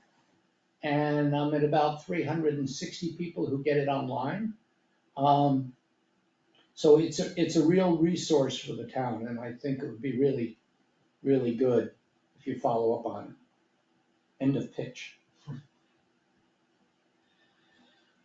The schools want to be a good one to have in there, but I'm afraid to write anything. Well, exactly. Well, I think that the difficult thing here is that on any given issue, we've had probably 3 different opinions. And to speak on behalf of the whole board might present some challenges. To speak for oneself has its own value, but that's not really the select board, that's just an individual opinion. I mean, even trying to write I feel like ideally with the schools, I'd almost like to write here are the pros, here are the cons. But I'm not even sure that when I did that, I'd be accurate. Right, like I know what some of the issues are, but it's. There's a lot of information on the website. I know, but the problem is there's sometimes more information is as problematic as insufficient information, right? Like the complexity of the problem itself is part of the issue. Well, that may be the way to address that Yeah. issue is to just state that it's super complex. And there are possibilities that it's gonna have major problems with the budget. People should just be aware that this is a small storm that's brewing, and it may not become a storm, or it could just be a rain shower, that we endure and get through and the sun comes out at the end. And it But- could but be, they don't you could even know it sketch yet. You could sketch it out. Yeah. Without saying, this is the select board's opinion on the matter. Or here are some of the issues involved. Here are some of the you know, issues, the yeah. select board These is are trying to things that- deal with this question of school consolidation. We're hearing this, we're hearing this, we're hearing this, we're working on it. And ultimately, it'll be the town's call. And you can put Even if that we're in working too. on it, right? Yeah, but I think, And I'm not I sure think- it's a- at least you aren't your stature. You just lost some stature. Right. But I think at least sketching out what is out there is. Even if it's not complete. It doesn't have to be It's not gonna definitive. be- So It can't be. I think the question here really is how can we be transparent and educate the citizens on what we're doing as a board? Since I've been on the board, we've been doing hybrid meetings, which allows people to come in person or online if they're not available to come in person. We've been recording them and posting them to YouTube, which I know a few people watch because we'll get comments. And then we've been posting documents used at our meeting attached to the minutes. So that's a few steps in the direction of making the town's business available to everybody. I think writing for the news more regularly could be one. I think posting information on our select board webpage could be one. I think using the email list that the town has compiled, if people wanna sign up for select board news, we could put something that we write in both the news, the Monterey News and the select board email list. I think the difficulty with the Monterey News as opposed to some of the other things that we mentioned is just when we do official business, right, we do it in the meeting, it's recorded in minutes, it's posted online in video format. It's hard to do a news column every month that we can all agree on. And then if you each go out on our own, that invites its own problems. So that's just something. Also invite your own advantages. I'll just put that in. Wherever you have problems, you also have opportunities. So, I mean, if you take something that isn't really, an argument, like Steve Pines was just telling people about progress towards permanence, et cetera, for getting the cell tower bill. That wasn't even really select board business, but because he was on the board, he was having the conversations and he was getting the information. So, I'm not suggesting that you go into a contentious mode with individual columns, because that would be very unfortunate.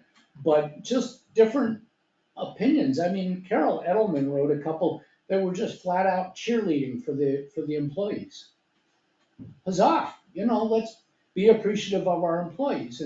And Melissa has written some as a town administrator report, where she said, somebody's gotten an increased certification in the highway department, and we've gotten this grant in to do this, and just nuts and bolts of what's going on in town. I think people appreciate it.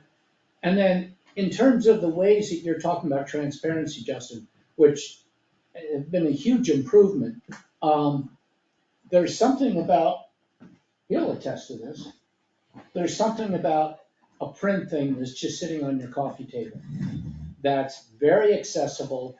You're not gonna pick that up and say, oh, I wanna go online and learn this and this and this. We're talking about the select board corner, Steve.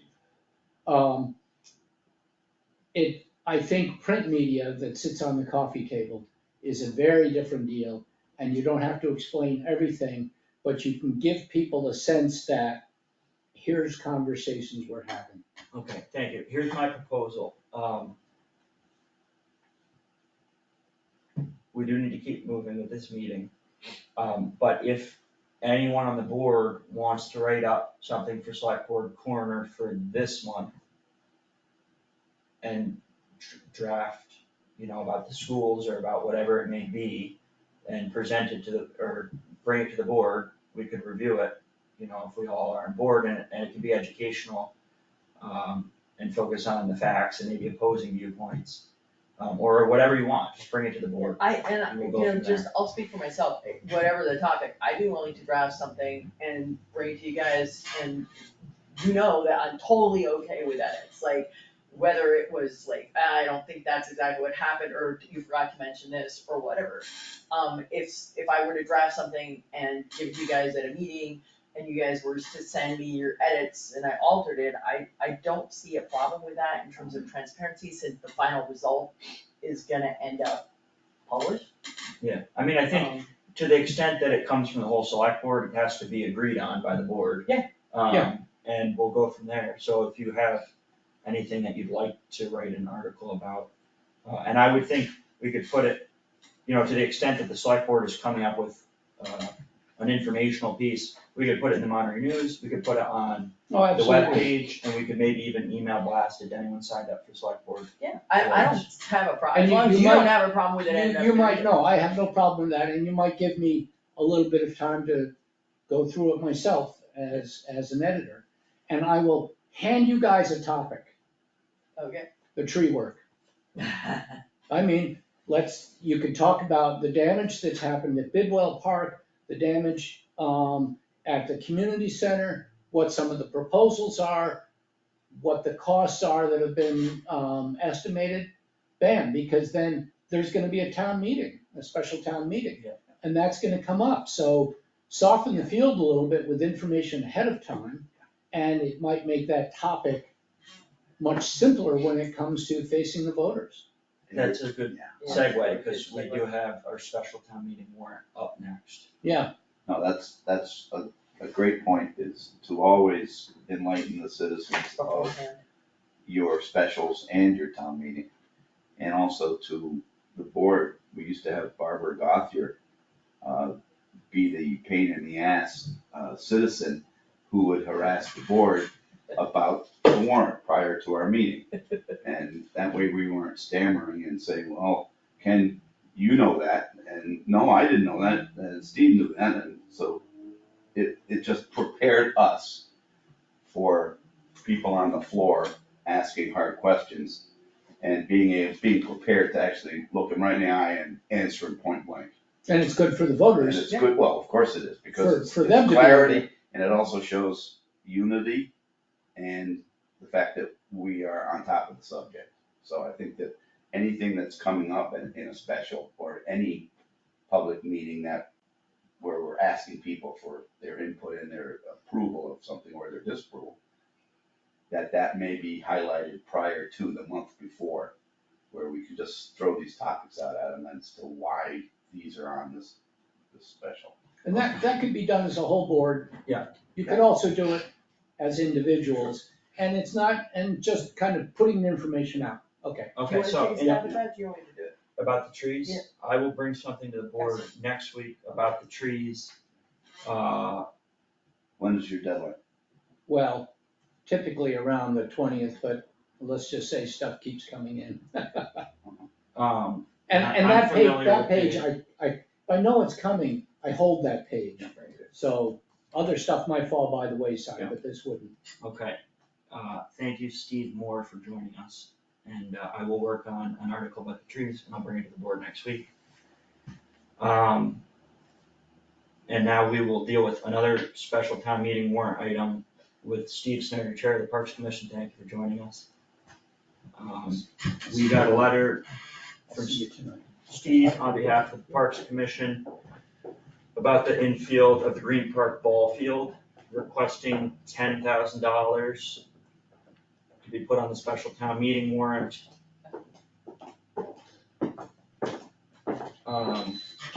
So I do have a couple questions, Steve, and I don't know whether these are the types of questions that you can answer or the whole Parks Commission, about the request. Which is that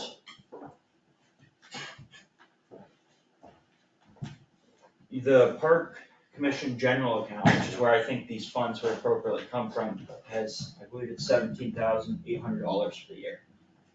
So work on the ball field, that's $8,000, $9,000, or $10,000, or somewhere in that range would be about half of those funds. So it is a lot. I'm just wondering, is it clear to the Parks Commission that those funds are absolutely not available out of that account? And if so, could we see proof of that? Because I know that at the end of last year, about $7,000 or a similarly large amount was spent at Bidwell Park cleaning up trees. So it seems to me that not every dollar out of that account is devoted to expenses. I'd like to see what is the plan for that money and why can't it be spent on the ball field? What's already, and maybe also what's already been spent. Yes. Yeah. Steve, what's your budget for the Parks Commission this year? Oh, I'm sorry, I haven't. It's, There's 3 accounts. There's lawn maintenance, which I don't think this is really appropriate to be spent from. There's lifeguard, which obviously is not the ball field. I believe the appropriate account would be the Parks General, which is $17,800 if I'm not mistaken. it's around that, yeah. I have a question though, weren't the lifeguard expenses significantly less because of staffing issues? Yeah. I mean, we're all, if it's helpful, I can kind of outline the issue. Yes, And That would be really helpful. incorporate these questions that are questions in our mind too. Right. So, so one thing is that it appears that, and by accurately so, that the ball field has been ignored through the years, and often because of the timing of budgeting, which is not the time anybody's got ball field on their mind. It's just come to the fore finally, it's kind of boiling over. It seems like, looking at our budget, the best we can tell, being 2 months into the fiscal year of our budget, that we are concerned that the potential 8,000, and that's the other, there's several pieces. One is we don't have a firm bid yet on the repairs that need to be taking place. There's information flowing back and around, but it's not one bid we had was almost $8,000. But the details weren't outlined to our satisfaction of what we were gonna get for the $8,000 and if that was gonna solve the problem, so we couldn't just say yes. And I've reached out to that contractor and they're not getting back to me. We're waiting on another contractor just to find out. So that's another unknown in all this. Are we talking about something that would maybe be reasonable within the general expenses of our 17,000 that you pointed out, more or less for the year, that we could handle? It's that historically, and I have last year's budget, historically, we haven't run over that much. In my understanding of the parks budget in the 3 years, whatever, that I've been involved in it, we've run over, and we've had surplus of around, the first year I took over, I moved in, was I think $5,000, and part of that went to kayak rides. So it's never been, in my experience, it's never covered, it wouldn't cover, if we're on the same track, the potential 10,000 that we're talking about. And I'm too new to this process to know what even happens if you spend your budget and it's all done, then you come to June, July, and you have to say to some folks that are already contacted, like chair yoga at the community or something, and say, well, we're out of money. So I don't know how that part works. Melissa explained to me that May, June, there's the possibility to take from one account and move it to another account. But so just being cautious on our side, not wanting to just do a kind of, like I say, early in the fiscal year, just say, yeah, we'll take care of that. I was just looking for we were looking for different options of what seemed reasonable if we would move ahead. This could even be moved, because what the other wrinkle is, if we said, okay, let's wait till the fiscal year 23-4, that means the work can't be done or even started till July of next year, and that's interrupting the ball time. So it's like it's tantalizing, like there's a possible solution to all this to get it done in a timely manner before the ground freezes up and have it, or early next spring, according to budget schedule, to have it done. That seems within reach.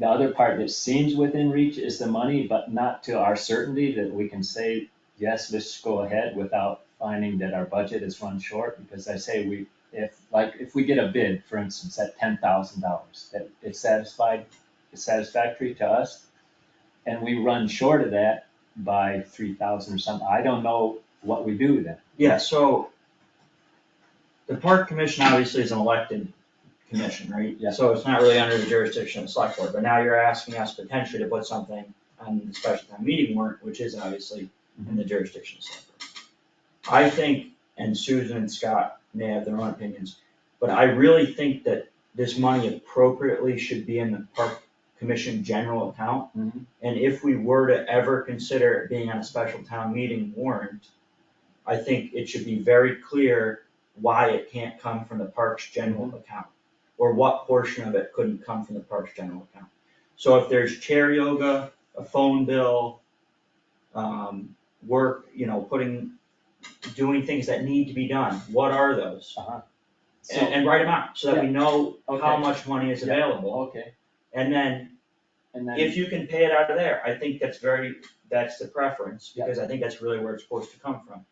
If it's absolutely not available in the parks general account, and you'd like to do an internal transfer next spring, if you have leftover money in the lifeguard account, or you'd like it to be on the special town meeting, and we know how much can come out of that 17,800 and how much additional you would need, we could consider that. But it's hard when the Parks Commission is coming to us and saying, we need additional money beyond what money we have, but there's no clear set. No, I budget agree. going forward. I was just throwing something out because of the timeline, the realization that special meeting was coming up, just looking for solutions. But that sounds perfectly a good solution. We sit as a Parks Commission, we study the budget, more than we've ever done in the past, because things come up sometimes, somebody asks us to do this, an event here and there, and it's kind of, that's how my experience of budget has worked, but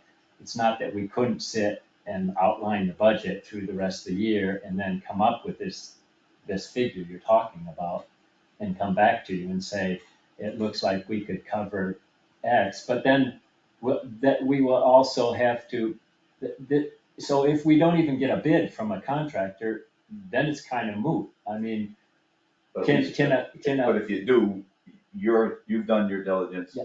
And we understand the process. Yeah. There may be 6,000 left, there may be 2,000. Yeah. That offsets the Yeah. 8. We could put that on a special. Yeah. Request. Yeah. And then perhaps every 5 years, we know that Little League field needs a boost in the arm. Yeah. Did I hear that, I'm sorry if I'm interrupting, but did you guys pay money to have the trees at the park?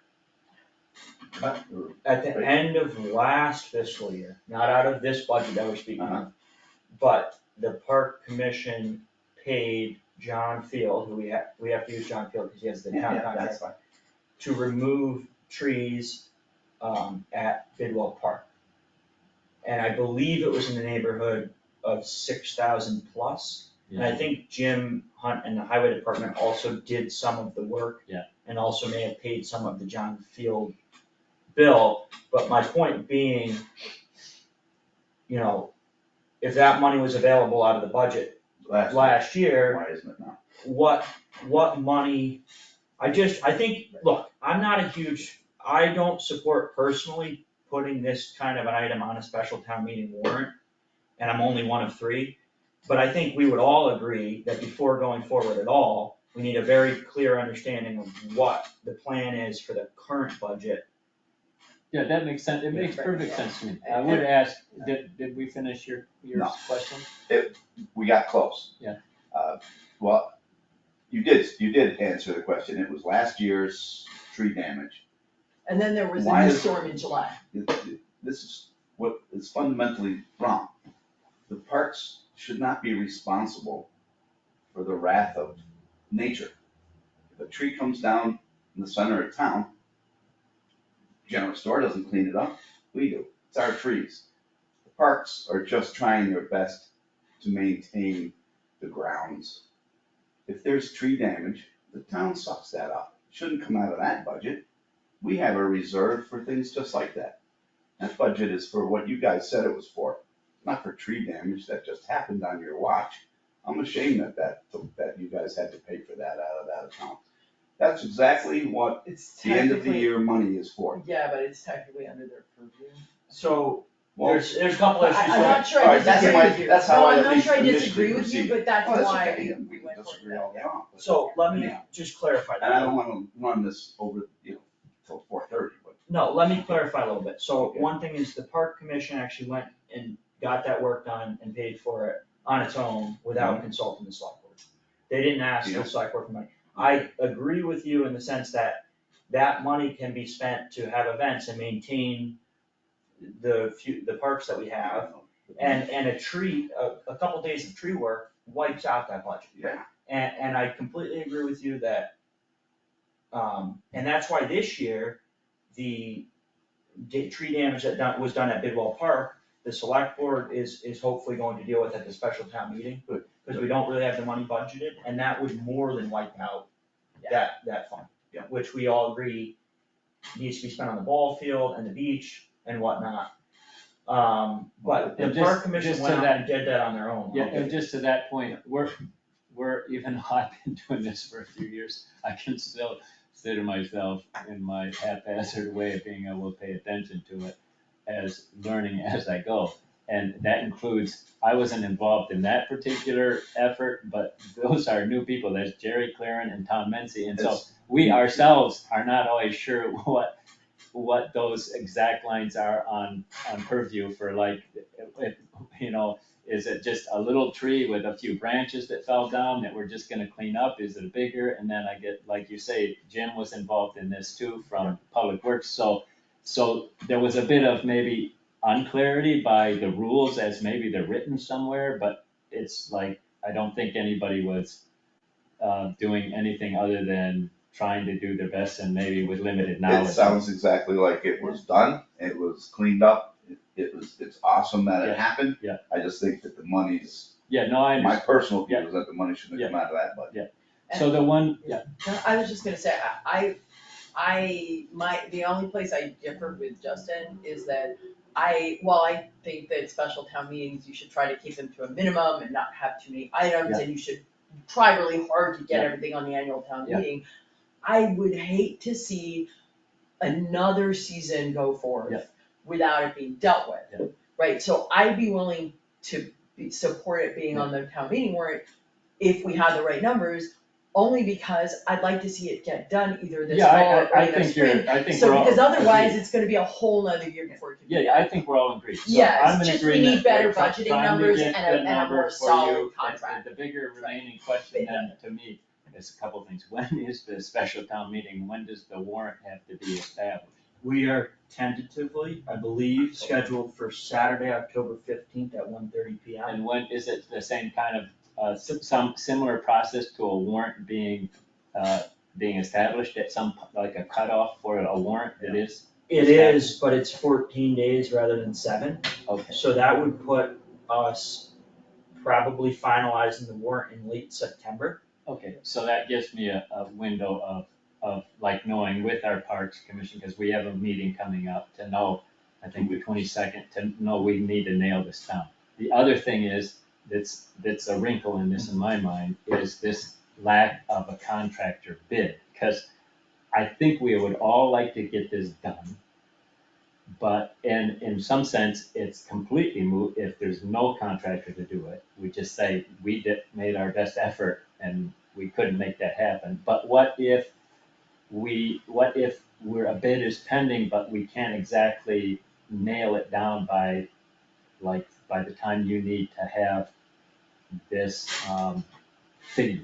You know? So, a couple of things. One is, I think we would need an amount of money that we're looking for if we're gonna call a special town meeting.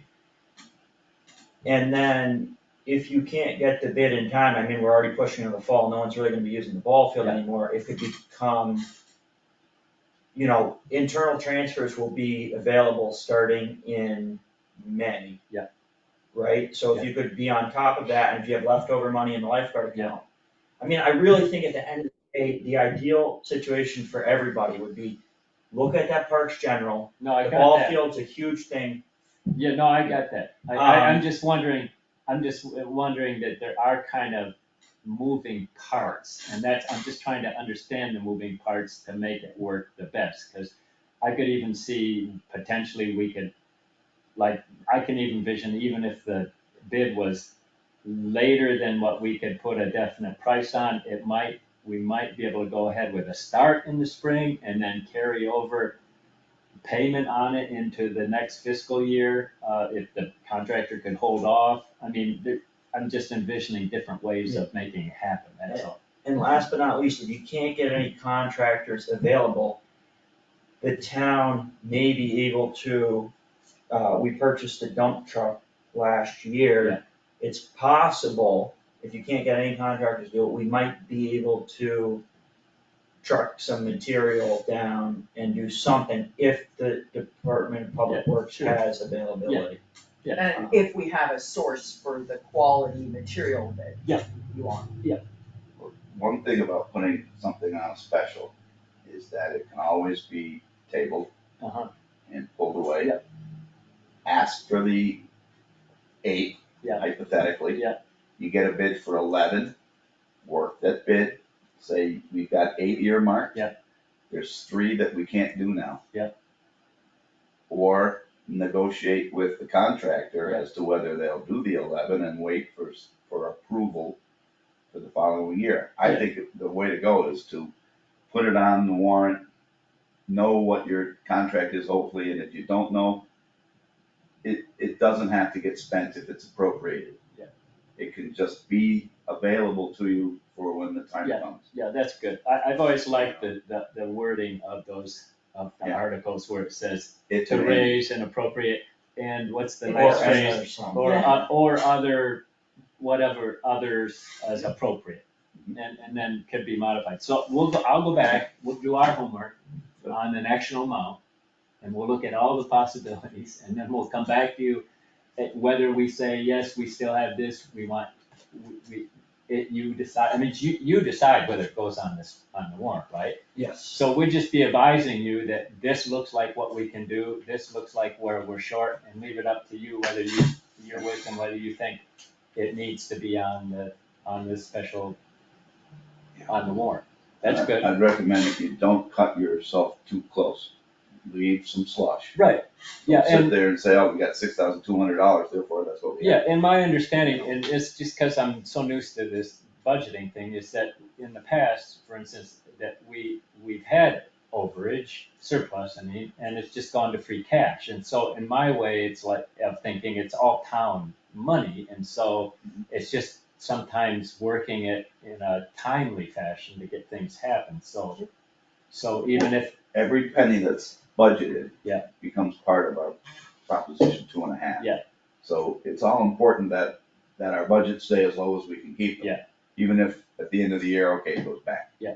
So. Yeah. It's just always a thought in. Yeah. Everybody's minds as the next few months Yeah. approach. Okay, good. All Yeah, right. we don't wanna recklessly over budget, but we wanna make sure that everything gets taken It's care of. covered. Yeah, got it. So treat it like your own checkbook. When you get low, you don't go to John Andrews Restaurant, you know, Good example. well, Yeah, I I've been, like that. yeah, I've been there, Yeah. but not on somebody else's time, so that's how I do it. That's the way to So- go. Alright, thank you for joining us. Thank you, appreciate it. I might, And just one last word, not related, the idea of anything from a functioning select board in the Monterey News, I'm all for it. Just to pick up the Monterey News and see a select board. Maybe just a photograph of us all is smiling. doing anything, it would, but yeah, so, Steve, you left your mask on the floor. oh, thanks. 5 seconds ago. Yep. alright, so, other than, thanks, Steve. Thank you. Have a great day. You Other too. than the ball field, we received all of our unpaid bills from last fiscal year, which totaled $9,834.83. The tree work at Bidwell Park, quote, has remained the same, tree work at the community center, quote, has remained the same. Where do we say, as far as the tree work at the community center, I think I had a misunderstanding originally, but as I understand it now, there's nothing that's absolutely urgent there.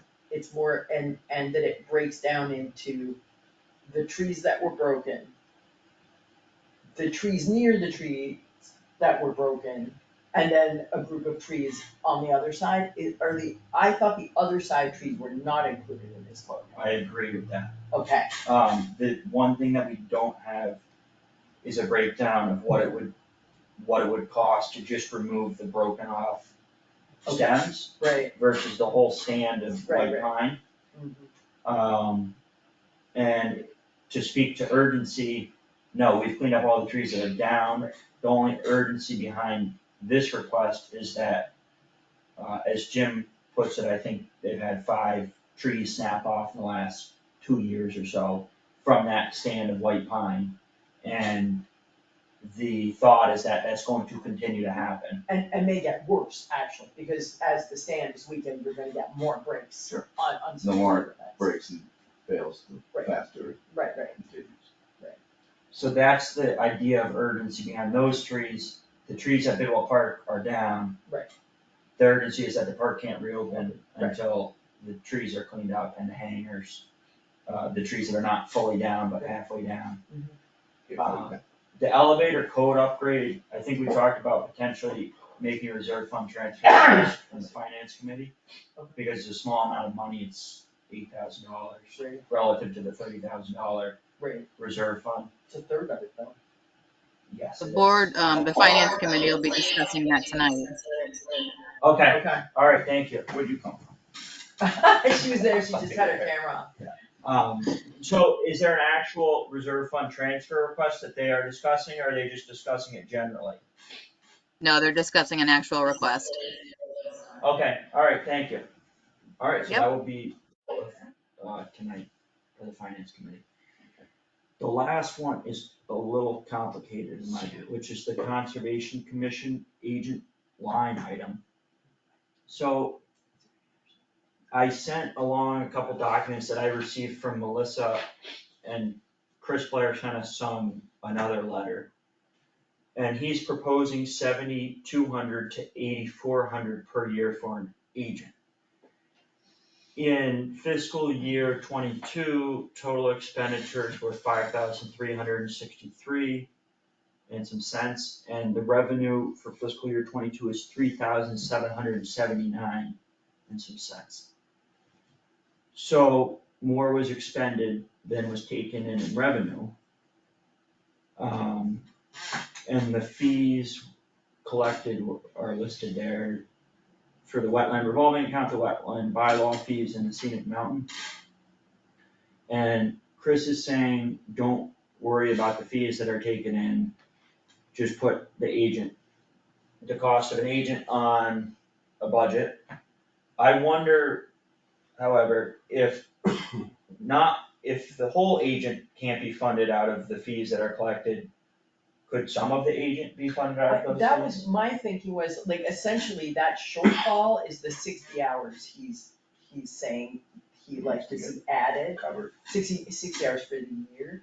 The part to me that's missing from the Concom is that, I think that it seems like there's an accounting issue. How many applications are there in an average number a year? I don't know if it's a pattern that there's a shortfall, or if it was just the 1 year. And I don't know, it's not, do you know what the fee is? Melissa, do you know what the fee is?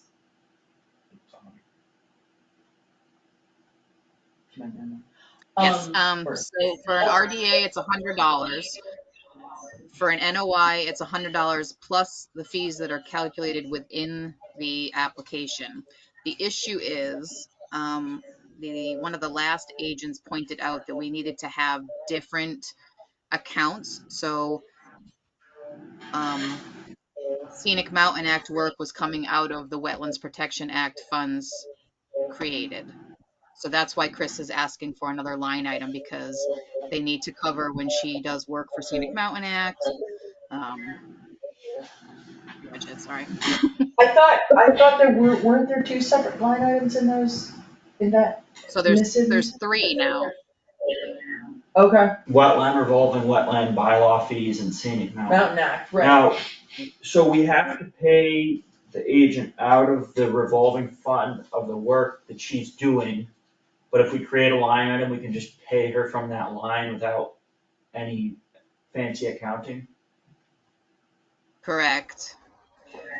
And And then those so fees she's would not just- just doing the work for the applications either. She's got site visits that she's making, she's taking calls, doing emails, so it actually goes a little above and beyond the work for the applications. Plus she's attending meetings and doing their minutes. So there's more So time, what- I think, than what.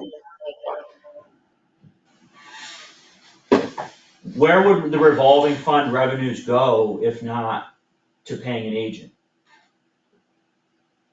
So part of that $100 fee that's collected pays for the advertising fees when it has to go in the paper. Yeah.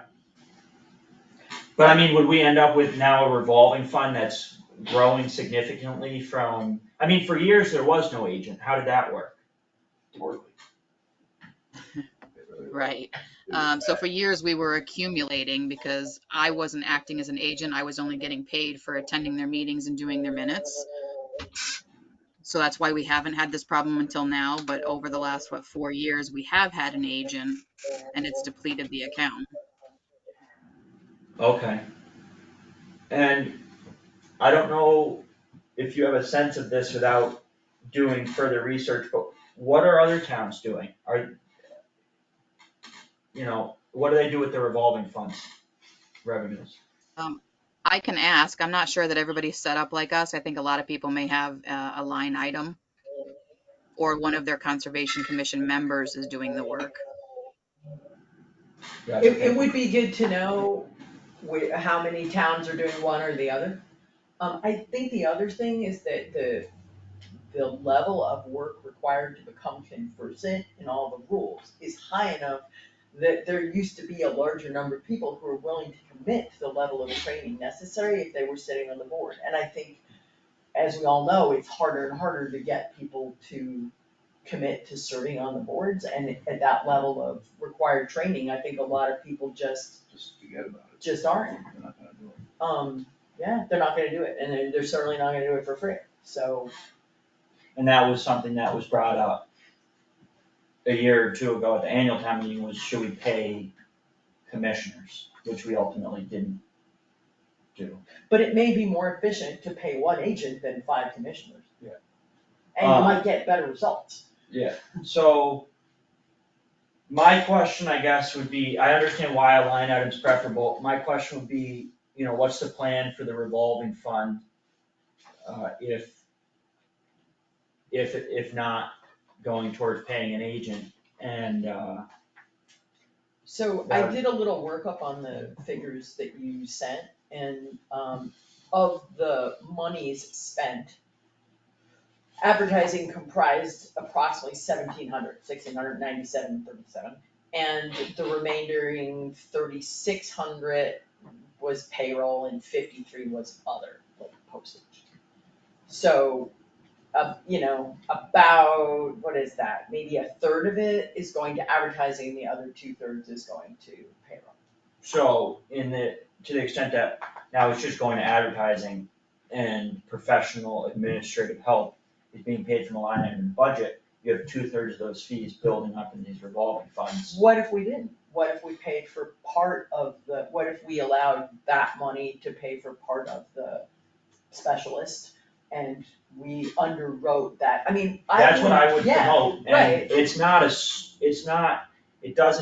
it's becoming clear, I think, to us that it doesn't cover the cost of an Right. agent because of the additional attending meetings and other things that aren't paid for by fees. But can it make a dent, and could we pay some of that out of the revolving fund and some out of the line item? Because to just disregard the fact that we have these fees that are coming into the revolving fund, That's doesn't seem to make sense. I also wonder, so I was trying to balance in my head the private good versus public good, right? And for the most part, when someone chooses to build, that is 100% a private good, right? Like, the town gets no benefit from someone extending their porch towards the lake, right? Many building projects are 100% a private good. That's balanced by, It is a tax increase. yes, Okay. but. Oh, it's small. Right, yeah. But that's balanced by, if you make the fee too high, people try to, if you make the dump fee too high, people dump their trash kind of thing, right? If you make the fee too high, people try to find ways to get around it. So, and it is a public good that we make sure that things are built to protect wetlands and to protect the scenic mountain. So I will buy that there is some public good there. I do feel like, I don't know, do you know, Melissa, how long the fee has been $100? For at least 4 years, maybe 5. It probably should go up just because advertising costs alone are taking 2/3 of that. I And feel then like if we boosted the fee to 125, that's a pretty modest amount of money. Yes, it's 25%, but it's on the scope of a building project, $25 is kind of laughable chump change. Yeah. And I feel like that would certainly raise a bit more money and decrease the amount we would have to raise from the taxpayers Who sets the fees, the Concom or the select board? or the state. the Concom. Melissa, where do the fees go that Don collects? Krupski, Nick, Fretzel, et cetera, don't they just go into the common fund? And then there's line items for all of his No. inspectors? So Nick, the plumbing and gas and electrical inspectors' fees go into a revolving fund. Of the $60, they get 56 of it. And then for Don, there's a line item to pay the building official, but we collect his fees and count them as local revenue, right? Local Correct. receipts. but they far exceed what he gets paid. Right. They far exceed what he gets paid. So wouldn't the Concom's overage or also go into that same fund?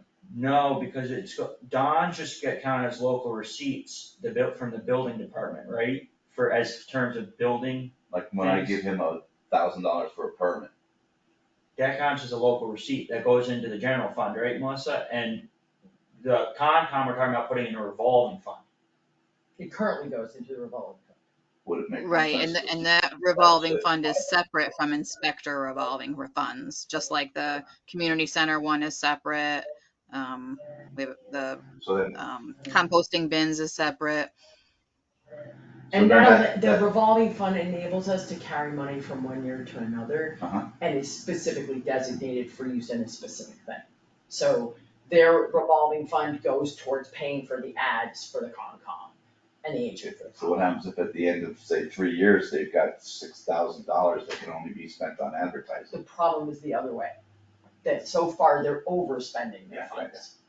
Okay, well, that could also have been with the incredible influx of people buying homes and getting out of the city during the And the pandemic. increase in the advertising rates, and the Sure. fact that it's also true, however, I will point out that we're currently paying the Concom agent $25 an hour, and that is definitely on the very low end of the spectrum of what Concom agents make per hour. So, that is also an issue. So how do we wanna move forward on this specific request? What was Chris's actual dollar request? Did he It come up with one? was, he had a range of, I believe, 7,200 to 8,400 per year. And that would just be a line item in the budget. But It's unclear It to me why, I mean, that doesn't take into account any of the revolving funds. revolving funds. Yeah.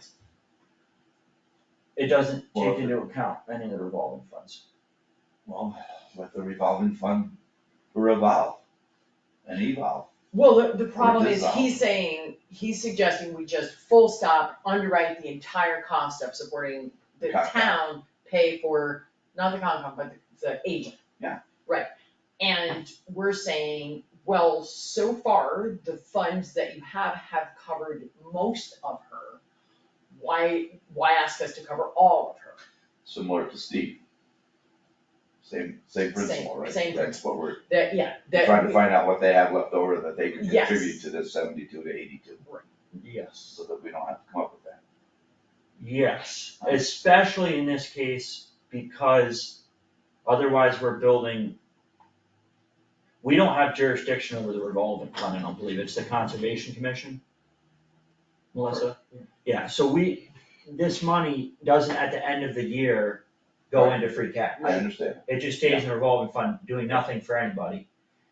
And I think it might be hard to find the magic number, but what's the magic number where we fund the agent from the fees that are collected? And if the fees go up, that would be a higher proportion of the agent's salary. And then how much needs to be underwritten by a line item in the budget? So why not have those funds, instead of going to a revolving fund, go into the general fund? Because you run into problems with the fiscal year, I suspect. But that would be my guess, I wasn't Just here when it change was the done. process. We set up some of these revolving funds as recently as last year, if I'm not mistaken. So I mean, I'm not entirely does that help clear. at all to do it that way? So that all that money comes back into the coffers and we know that this is what we're on the hook for. I think the idea was to keep it internal. Well, that might be the idea, but it may not be the fiscally smart idea. So with the electrical and plumbing and gas, it makes a lot of sense, right? Because someone pays $60 for their electrical inspection, and 50 cents of that goes right to the electrical, Nick Fretzel, and then $4 goes for administrative and whatnot. This is a little bit more unclear because the agent isn't getting paid a set amount for each inspection. Mm-hmm. There's a lot of other administrative overhead, so I don't know the best way to set it up. For some reason, it seemed like the revolving fund was better than having that money just flow into the general fund like Don, like any Don Tirico's inspections, goes, to my understanding, straight into the general fund. I don't know. I don't know why the revolving fund was set up the way it was, and if we're kind of tied to that. Is that kind of a legal issue, Melissa, why we have revolving funds for all these fees? For the Conservation Commission? Yeah, Yeah, and that was brought up with the previous Concom. And once we looked into it, this was how they had to be set up. so we So legally you could actually, are, I believe, you could do the deposit into the revolving fund. You don't have to create a separate line item. So maybe you just give them, 4,000 or 5,000 to deposit into the revolving fund. but we would do that on an annual basis? Probably. It Possibly, seems like that's what yeah. he's proposing. Or it could be a $1 line item if that particular year they have 15,000 in that revolving fund. Yeah, You know, where we don't close the line item, we keep a dollar open, keeps it open. So that each year we would have to see where they are at the end of the season and what their request is for the upcoming year, and we could take it from that and then just put that dollar value on the warrant. Do you know what the process would be for their changing their fee? Like, what's the turnaround time? Would it have to be voted on at the ATM, or can they just do it? No, they can do it at one of their meetings. so I think that's maybe a place to start, given the increased advertising prices, is, if they could raise their fees, we could get a sense of what the difference is between what they can collect and what they need to pay the agent. And then, like you said, have kind of a line item to go right into the revolving fund. And depending on the year, maybe it would kind of settle to some equilibrium. Yeah. But we need to underwrite to some degree the agent, but also can be paid from the fees that are coming in. I mean, it doesn't seem reasonable to ask us to underwrite the entire cost of the agent because they had a shortfall. Right? Like, Yeah. that's essentially what they're asking. Yeah. Pay for the entire year's agent salary because we had a $1,500 shortfall. So how about this, if we're all comfortable generally with the idea that the agent is paid for in part by fees and in part by a line item in the budget, we will just agree that that's how we're moving forward, and we will work on the numbers to figure out what that number is. And they may vary. But for right now, No, if we are to put this on the special town meeting warrant, what do we need to get us through? To that day. I think we need This year. to write a memo to the Concom saying that we discussed it and that we feel like the most appropriate way to go forward would be to, one, raise the fees. We can, we suggest $125 as As a starting point. a starting point.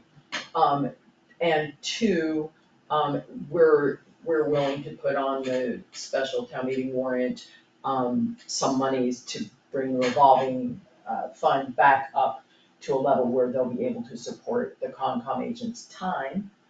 For the rest of the year. For the rest of the year, but we'd like a clearer number on what the shortfall is expected to be based on that, so that we could fund that to meet the gap rather than to cover the whole salary. Yes, yeah, I think that sounds good. Cause that's what we just discussed. Yeah, all I did right. was The just- only hiccup Yeah, is most of the Concom's gone, in about a week, as far as I know.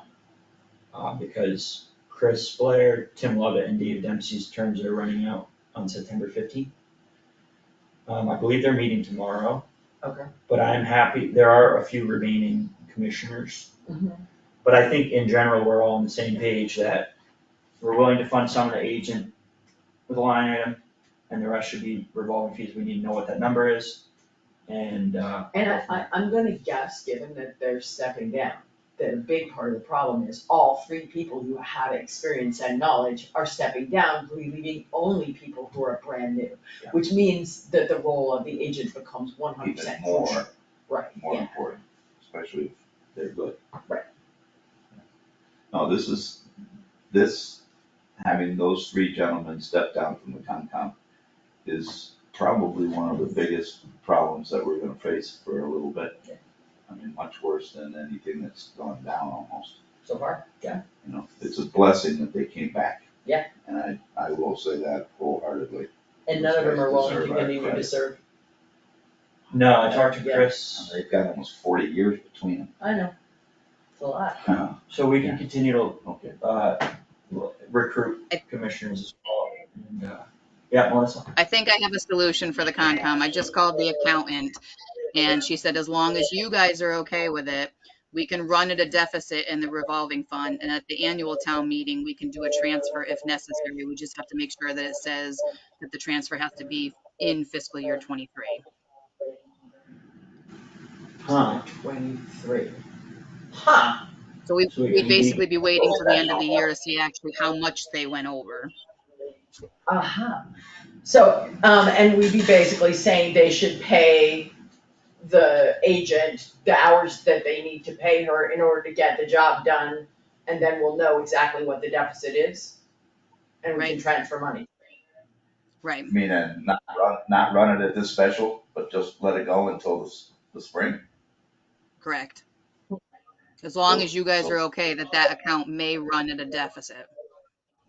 Yeah, also, I think they should really consider, raising Raising the fees, fees, and yeah. maybe that can, I know it's small, but maybe that can start to counteract Some of the deficit. some of it, I don't know.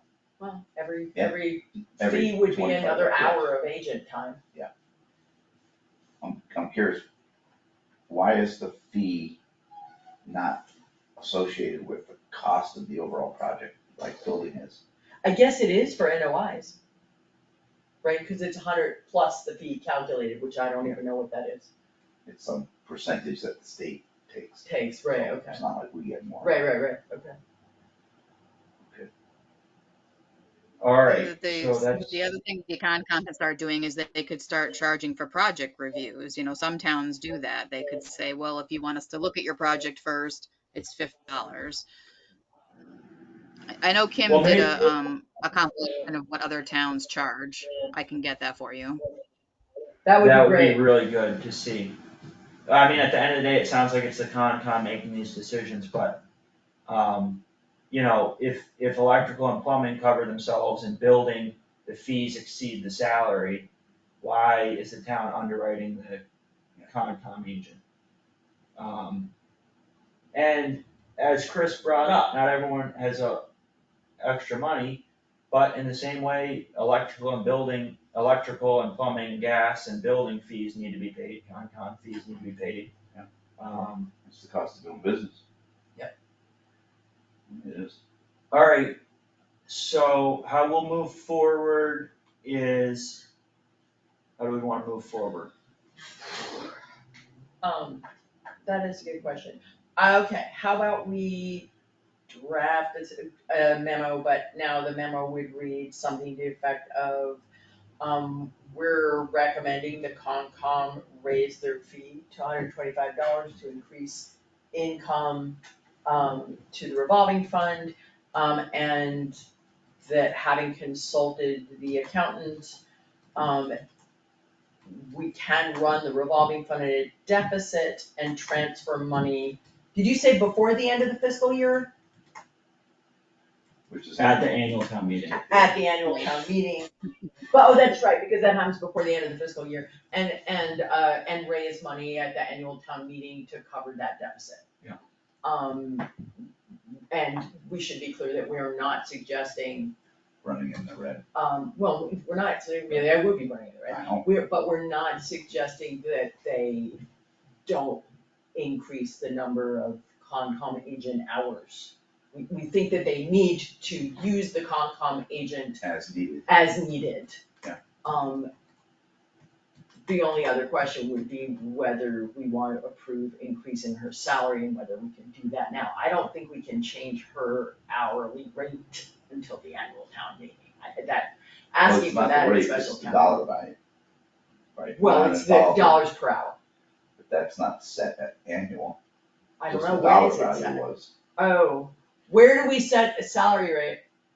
The Concom's been doing it, if I'm not mistaken. Yeah, the money is the town, Concom determines what the rate would be, I assume. And so far, the money hasn't even been coming from town meeting. it's been coming Coming- from right. revolving fund. So, and so then basically we punt it, and we say it's up to the Concom to decide what the agent's hourly rate should be. It's not actually a select board question. Yeah, I mean, last time, I think a that's little correct. select board history trivia. Last time the Concom appointed an agent and sought select board approval, the select board didn't offer approval because the select board said that appointing an agent was entirely the jurisdiction of the Conservation Commission, not the select board. So, in which case, so we also need to say, it is under the Concom's jurisdiction to set the hourly rate for their agent. I can write that up and I think so. I for think approval that next makes pretty accurate. I can write that up for approval next week. That Okay. works. That totally works for me. All right, the next item of business is the executive session minutes. October 4th, 21, November 4th, 21, November 17th, 21, and June 8th, 22. I got no. You still don't have them? Melissa, did you send them to Scott? I Executive sent them minutes, last week. email, Yeah, I'll resend them right now. and that's the scottjensen9@gmail.com. No, I sent it to your Probably town Scott email. at MontereyMass.gov, dude. Please use mine, if you can. Uh-oh, that's I why really he doesn't get shouldn't. mine either. I say. You're supposed to be using the town. Why do I have to use their Because email server? otherwise, if we have to, Not if we like get Hillary involved in Clinton a and her court case or emails. anything else, then your private email is subject to subpoena. Do you want to? Are you sure you wanna do that? Oh, okay. I would recommend okay. against. Well, I have nothing to subpoena, but, sure, if that's where I was supposed to be looking for these things. Yeah, so, Okay, all right. Can so- somebody please tell me what that is? It's a little embarrassing. It's Yeah. your first name at montereyma.gov. so we'll have to get you set up, but yeah, in general, we've all been using the town emails. No, say no more. Yeah. I'll get on to the second. Okay. So, and then we'll table that until the next meeting. Yeah. And, I apologize. yeah, no worries, it happens. We will, so you probably have a lot of emails sitting in there. I'm sure there is. It's gonna hit you like it's 3-day-old fish. So we will, deal with those executive session minutes at the next meeting. We are on to new business. Please excuse me for a restroom break. Yeah, sure. I'll be right back. Of course. And then we'll start with new business after the intermission. Regular scheduled break. 2.5 hours. I have an email from Michelle wondering if we would like to add the finance committee joint meeting to our select board meeting next week, and I was like, no, not really. I really would not like to do that. I keep saying it, why am I the only voice in the wilderness? Yes, let's go for 5-hour meetings, I wanna do it. It's not. Yeah, no kidding. I mean, if they need somebody to be with them. Well, it's a joint meeting because Yeah. we're doing joint work, but we don't have to piggyback it on our meeting. It could be a separate. I I know just we just- resent you the email instructions to your Scott Jensen personal email. Okay, So she sent you instructions to your personal email on That's how to that. get onto the Okay. town email. awesome. Right. I'm the English to English translator. It's not a Kahlua sombrero, I see. I'd go for just a coffee. It's over there to your right. I It's actually know. not bad. I'll have it when I go home. I had a nice ginger tea, I'm good. I'll keep telling myself that. Okay, we did that, already good. There was actually sunlight showing here not long ago, I was very encouraged.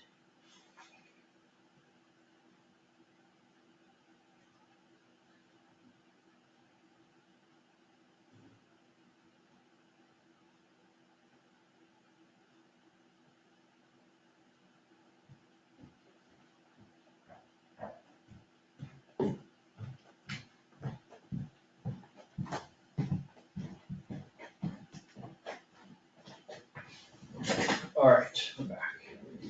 So the first item of new business is the ball field, which we already dealt with Steve Snyder. And the Parks Commission is going to take a closer look into the budget and also hopefully get a quote for the work that needs to be done. We'll go from there. The next item of new business is a bill from Council Jeremiah Pollard for the Hume lawsuit appeal. The bill is for $8,737.31, and we only have $2,500 appropriated in litigation fees, which is a huge discrepancy. Also, that was really lowball. Litigation fees, yes, so, Could I ask what was going on? so Who sued who? this goes back a while, but the Hume wanted to set up, we can send you all the documents, but Hume wanted to set up an RV, Basically, RV parking, RV parking, and that goes against expensive. Monterey's zoning laws, bylaws, and I believe it went to the planning board, the planning board made a decision, and then Hume sued the planning board in the town of Monterey to say that they should be allowed to have that under a religious exemption. When the case was decided, I believe in April, it came back and said, depending on who's staying at the RV park, it might fall under a religious exemption. And I believe both Hume and the town appealed that decision, the town to say, how are we going to enforce who's staying in that RV park? Are we gonna go to each RV and say, what are you doing here, all the time? And the camp saying that It should have been. it should have been totally allowed under the religious exemption. So Jeremiah Pollard came to the select board on May 4th, 2022, which was right before town meeting, and the current board was myself, Steve Weiss, and John Weingold. Only Steve Weiss and I were present at this executive session meeting, which was held in executive session because we did not want to reveal to Hume whether or not we were appealing the case. And we agreed to hire Jeremiah to file the appeal.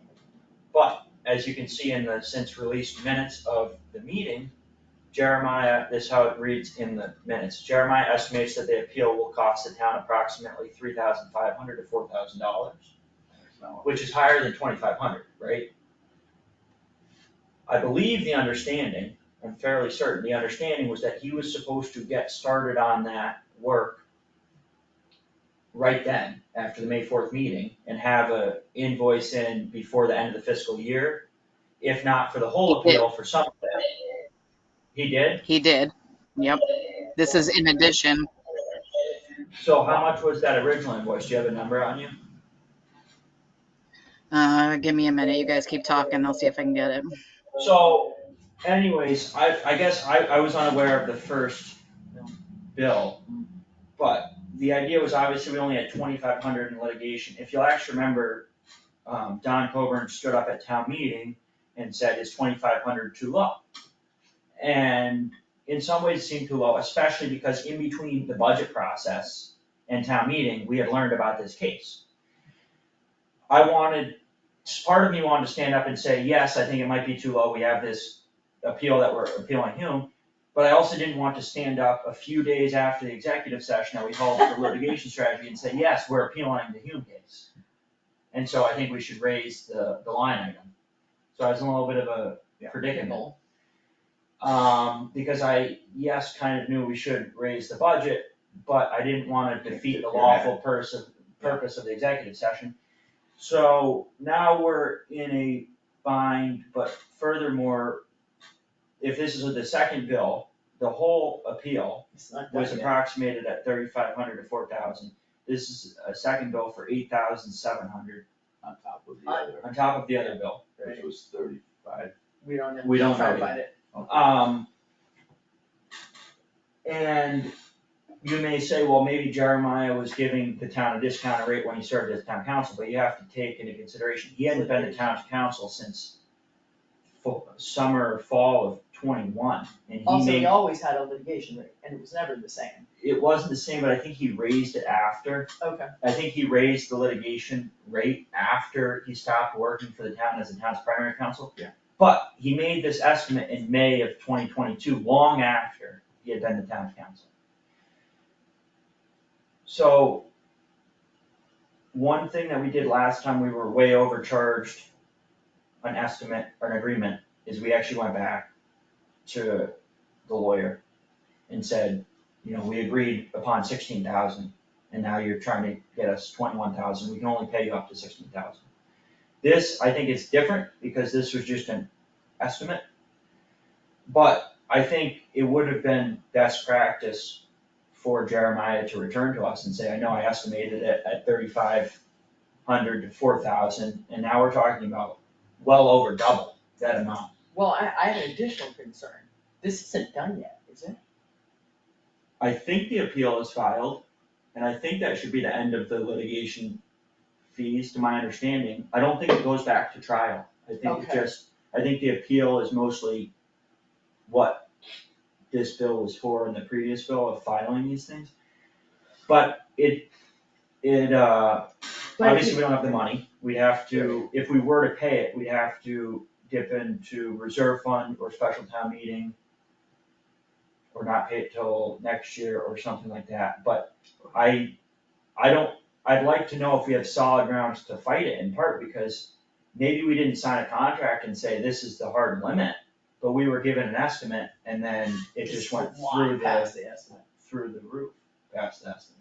Well, at the very least, we could write a letter to Jeremiah basically saying that, you know, when this arose, you gave us an estimate and the combined amounts of your two bills are well in excess of that estimate. At what point did you know this? And Right. were you ever gonna tell us until the end? Yeah, and, you know, is there any, As a lawyer, he knows how the money works. yes, he does. And to tell him that he was diligent in such a bind, For a long time. in shorts, is not right. So where does that come from? And 2,500 may have been, you know, a short, an underestimate on the town's behalf. Yeah. But that doesn't mean That it should be. that we should just go and over, you know, more, this is more than double, and it's more than double the high end of the estimate, and it's just one of the bills. Of the two bills, or maybe a third. So, Do we know if there's another bill coming? So the other bills were $922 in June. it was just one bill that was 922, or a couple It bills? was two, one for 522 and one for 400. 522, oh, so is it 522 and 400, okay. So we are well above 9,500 after the estimate was 3,500 to 4,000. And that estimate's in minutes.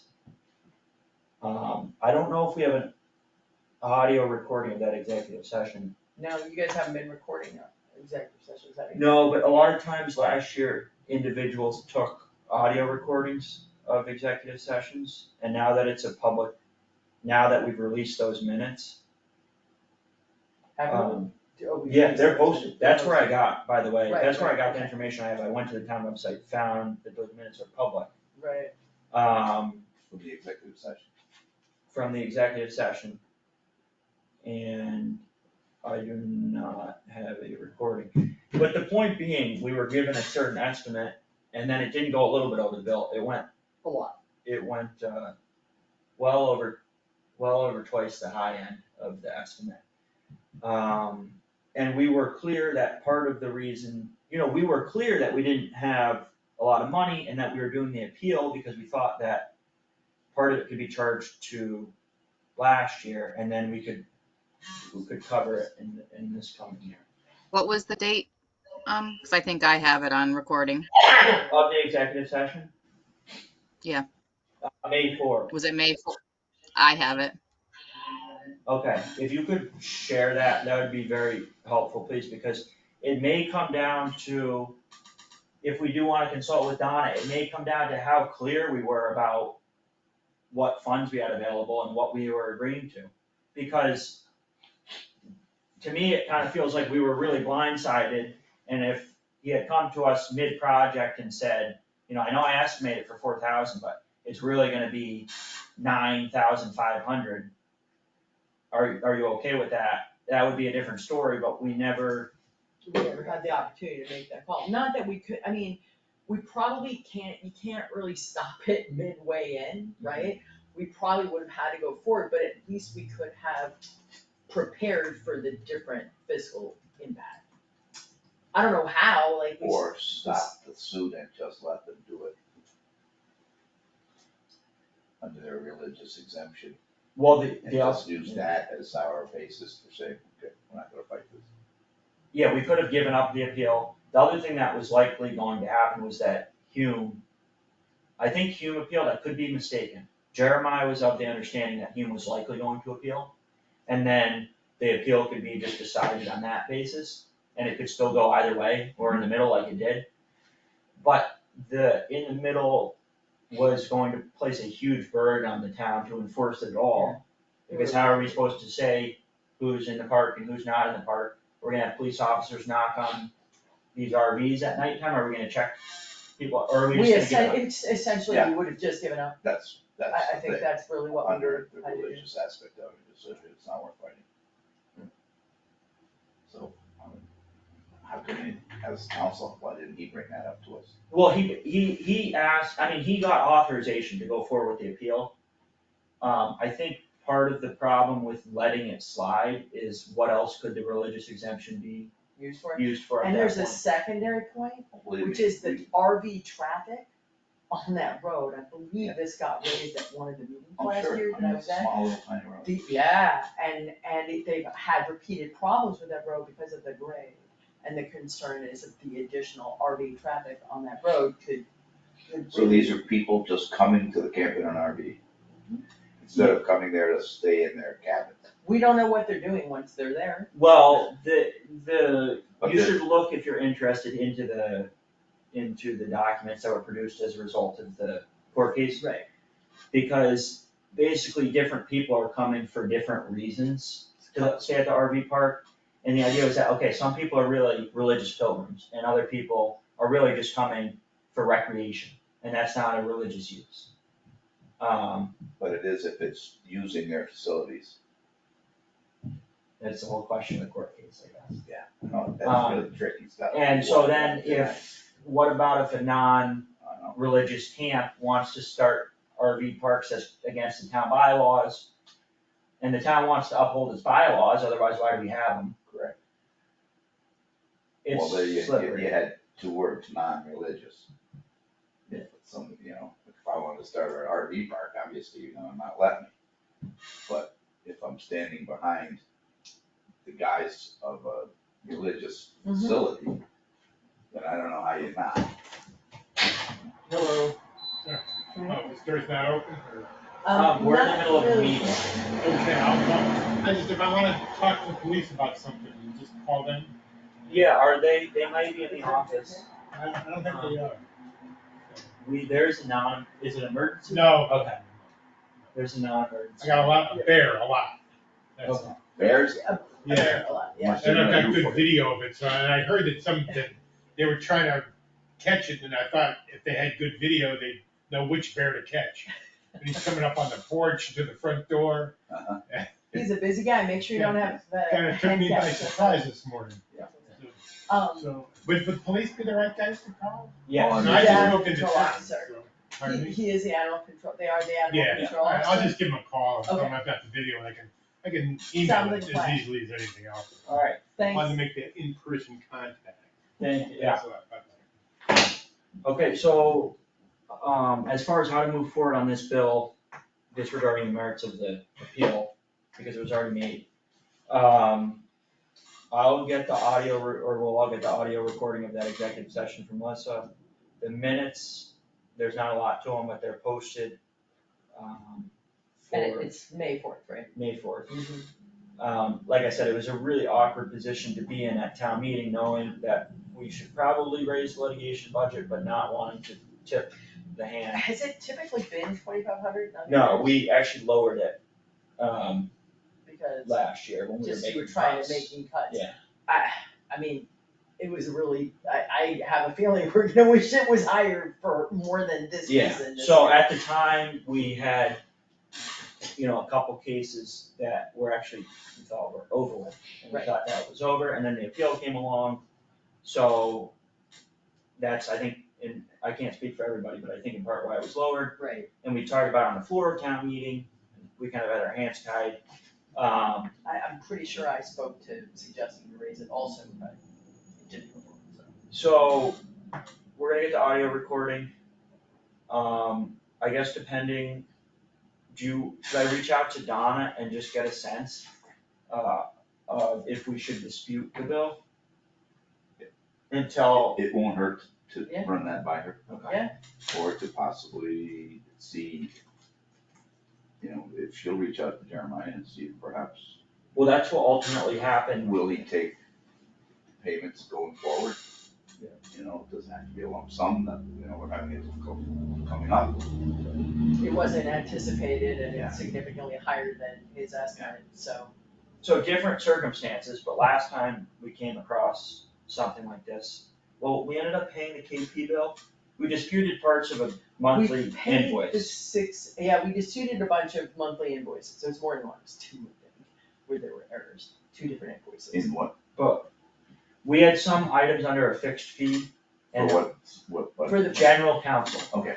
And some that weren't, and we disputed some of them, but once we came to an agreement, we ended up paying what wasn't in the fixed fee agreement, which seemed within our agreement with them, our letter of engagement. Uh-huh. With Corinne Hood Green, of Green and Hafer, we had agreed on 16,000 as the limit, we had that in email. And we ended up not paying a dime over 16,000 because Donna wrote a letter to her saying, that's the money that was agreed upon. So I'd be curious what she thinks of this instance. It's just like we're getting dragged around for way more than we bargained That's for. what she's for. So I'll run that by her, especially once I get the audio recording to see if there's anything helpful in there. Right. Lawyers think differently than normal people. They just wrap their heads around stuff differently. Well, it's the training, I mean, I'm it is. not always sure that normal people If you're ever qualify at- as uniform either. Sitting next to a judge being questioned about anything, whether you're A or B, it's amazing to sit and try to follow where they're going, and it's very difficult, because they warm in and out of things. Okay, so I will run that by Donna. The next item is designate early voting hours, early voting location, and police coverage for state election in November. Mhm. So, So I think we have guidelines of when that's supposed to be. no later than October 2nd, we have to determine the hours. No, not when we have to do it. Yeah. When it has to be done. I mean, not when we have to make the decision, but when The voting, there's a week that we have to do the early voting within. Yes. What is that week? I had it written. So down. I know the weekend is, there must be at least 4 hours during the weekend of October 29th to 30th. There we go. This is what Donna wrote, due to Monterey's size, no other early voting hours are required to be set, but the select board may choose to establish more hours. The weekend of October 30th. Because before, the election is the 8th or the 1st? Is it 1st November, 1st Tuesday in November, or 2nd? I think it's the first. It can't be, because if it was the weekend of the 30th, which is actually, the 30th is actually a Sunday, so it would be the weekend of the 29th. Then the 1st would be 2 days later, So- and early voting takes place for a week, so it's gotta be the 8th. The Yeah, actual election. So here's what we'll do, I guess, because we still do have till the beginning of October. I will research into the time frame of, because we know that we need to have 4 hours on the weekend of October 29th and 30th. So why don't, if she goes forward with her new hours, the 4 hours on Saturday, and I do know from that it can be their regularly scheduled hours. They can do early voting in their regular scheduled hours. Yes. So I would say that we should put the early voting on Saturday, October 29th, during the clerk's regularly scheduled Saturday hours. Which is 9:30 to 1:30. I believe so. And then, is there any reason to not allow early voting on her Wednesday and Friday hours that week, the 2nd and the 4th? I guess the only hiccup I would identify is that we're meeting with the clerk at some point next week, because, right, we're getting response. So if there is any further negotiation of those hours, Then you setting, do that. setting these hours prematurely, we just have to go back and Do we wanna propose these so that we can propose those to her at that same meeting? Well, So why that don't we can go- get her approval Didn't right we- there on the spot? Didn't we propose what the board wanted for her hours? Yes, we did, but she hasn't responded. Right, because she was waiting for her lawyer and that's what's gonna take place. Right. scheduling. We're scheduling a meeting for next week. To discuss all of But we what we can- talked about last week. Yes. So during that meeting, we could certainly request that maybe on that Wednesday, if that's the day that she chooses to do Right. her schedule that we Yeah. requested, that also be an early I voting. will point out that the Wednesday and Friday hours, she had offered us Wednesday and Friday hours, all we did was reduce those hours. So What's the issue? So then there shouldn't be an issue, right? Cause Right. she had proposed both Wednesday hours and Friday hours, and we had kept the hours we proposed within that, we just reduced them and put some hours on Saturday. Yes. So since we have to have weekend hours anyway, I agree. I think that the Saturday, October 29th at 9:30, 1:30 is good, regardless of whether or not, we have to have 4 hours during the week, right? And Saturday morning is a good time. Saturday morning to early afternoon is a good time. could we propose in principle then that we would propose that whatever office hours she holds that Wednesday and Friday Prior to the 30th. prior to in the week following the 30th, it's the week of the 30th. So it would be November. November 2nd and 4th. Yeah. The hours will be determined, but the days will be those, that she hold early voting hours during her regular office hours that week, whatever those office hours are. I think that's generally the direction. I'm hesitant to vote on it. Okay, until after Today. we met with her, I would rather can just, we agree to propose that to her Yeah. at that meeting? yeah, I mean, I think it only makes common sense Yeah, to hold no, I agree. early voting during regular Office hours. hours. Yeah. Let's say that she can't be Saturday, Mhm. the 29th or 3rd, whatever day that is. We have to. We have to, Well, we have to, but then her Just say her assistant she's clerk not can do here, it. so that's what I'm saying. Yes, he Could can, he's Gary allowed to, do we that? have Okay. absolutely. The only hang up that we've run into on a number of occasions is that the town clerk staff, Gary Shaw, said that he's not, I don't think, last I knew, he wasn't willing to fulfill duties like that at the wage that he's currently at, which is minimum wage. Well, if she's not able to be there that day, and he is serving as clerk, can't we pay him clerk wage out of the clerk line? Let's not go, So he doesn't have to be serving as clerk that day. Any staff can do it. A registrar can do it, according to the research that I did. So let's just hope that she is available that weekend, and that's that. It's not our trouble. No jumping in conclusions, Yeah. and the location's gonna be town hall, unless anyone has any opposition. And then those hours need to be posted by October 17th. Town clerk's office, bulletin board of the town, public building shows by the registrar's town website, and submitted to the election division for posting the secretary of the Commonwealth's website. That all has to be done by October 17th. We have a few weeks, let's not get behind on it, but let's, Since you mentioned location, I actually would like you guys to consider moving it from the town hall, because it's very disruptive there. I think the Where you community want it? center or going back to the firehouse would be better. I think the community center would be really awkward, there's no easy second exit. Do you think the community center would work? You need to at an exit. I mean, obviously you gotta leave, but I don't, Flo. this is for early voting, not regular voting. Just for, I'm sorry, for regular voting. Early voting's fine. I wanted you to consider a different place for the actual voting. For the And election. to keep in mind that I believe those early voting laws also stated that you don't have to have an exit table. So you can reduce some costs by not having a check in and a check out. You may not need the two doors then. Just stuff for you to consider For the main election, you mean, not for the early voting? for the November 8th election. Right, okay. Okay, so there's plenty to look into. In general, we're trying to hold hours on Saturday, October 29th, 9:30 to 1:30. The other hours will almost certainly be during the town clerk's regular office hours, which we During that week. have proposed Right. and are meeting with the town clerk next week to further discuss. I don't know. And we have those other dates, but we'll hold off on making any official motions today just to prevent any Confusion. hiccups. I will further make a motion to have the police chief, appoint an officer, what is it? I think we did that for the No, I regular think voting. we only did it for this primary and not for the regular election. Did we do it I thought for we did it both? for the primary and the regular.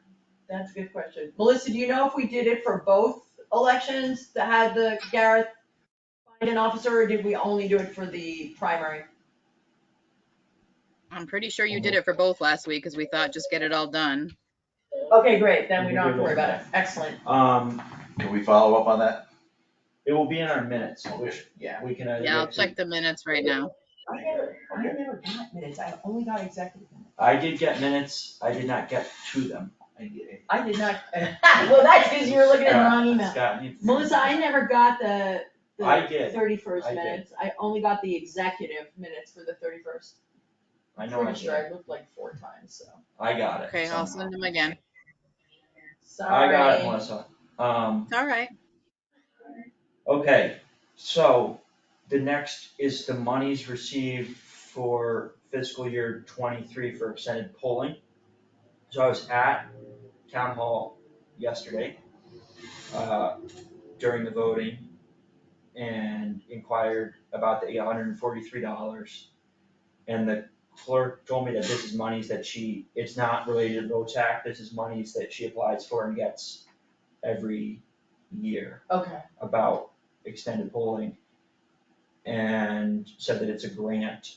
I guess what we could follow up with is if there's any further clarification needed, as to whether to we're see the grant. we're actually exceeding, meeting all the requirements of the grant, What was that grant for again? extended polling. Yeah. I don't even know what counts as extended polling, but. But I think this predates, to my understanding from speaking with the clerk, this predates The Votes Act. the Votes Act, and it's something that she's always been doing. And before the Votes Act, the town clerk was a lot more just in charge of elections and voting, and now that it introduces some select board involvement, but it was always something that the town clerk just did. Right. But I will follow up with her about any further paperwork. Okay. The last item of new business is the library. Which basically, I said I would reach out to the library to ask if the library was okay with the town using it as an additional posting site for anything we thought was particularly important for community members to know, and, the. Posted warrants? Pardon? Posting warrants or posting But just at when we least have a a job job. that we're hoping someone will step up to do, whether it's a volunteer job or an official job. When there's an important meeting coming up and we want people to be aware of it. Sure. And the director of the library said he would be happy to do that. Okay. So, I mean, I don't think we should put every document ever up there, No. but I think anytime we wanna make sure that there's wider dissemination of something that's going on, it might be smart to put it up there. Are we still using the roadside even though it's closed as a point of? It's in our bylaws, so I guess, Yeah, that's, so that. It's just awkward, cause I don't think anybody stops there if it's Well, closed, so, right? and we've been signing, since I've been on the board, 7 warrants. And there's only 3 or 4 required, so we have a few discretionary ones, and one has been making its way over to the library, I know. one at the transfer station, I forget whether that's a required one. But I mean, warrants are only one of how many things, and we're sending a warrant to every household. Right. Too, so. Okay. I just asked the question, going back to Hume and the lawsuit. Yes, How are we getting along with Hume nowadays? As a town, and how is Hume getting along with us? Are they still offering their services at Memorial Day? Yes, Are we they- still on that?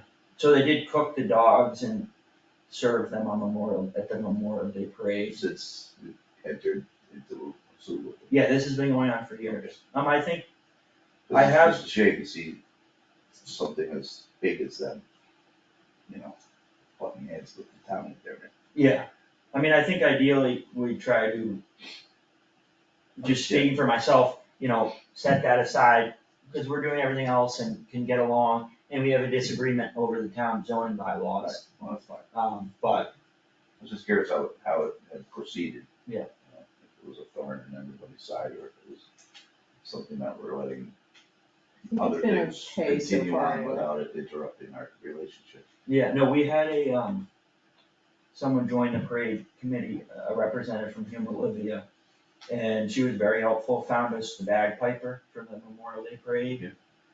They served the hot dogs, they had a float, and that's just one instance, but I think in general, It's good. it's good. Good. So. Great.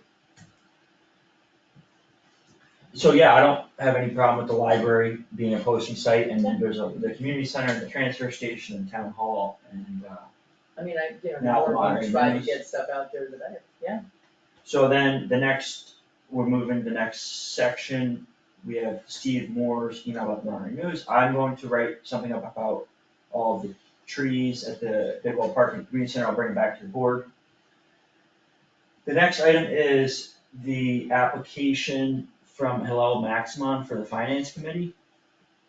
So, to fill you in, Scott, once Katrina Fitzpatrick resigned from the Finance Committee, Susan and I had a discussion and realized that we have the ability to appoint someone to fill that vacancy until the next election, and we agreed that we would. And then we put out a notice, this was from July 27th, that we would request interested parties to fill out the application by August 12th, to be considered by the board on the 17th. Which was pretty short. It was Yeah. pretty short. We did It's get hard. 4 people though. So is it What, two? no, This is just for the Finance, vacancy to on the serve finance. the I'm sorry. Yeah, so we got four applications.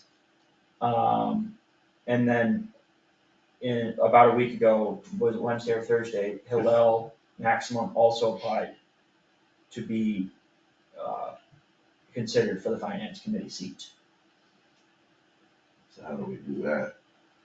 So my feeling is that we set a timeline and that we should stick to it, but I know that the finance committee is also getting involved in interviewing people.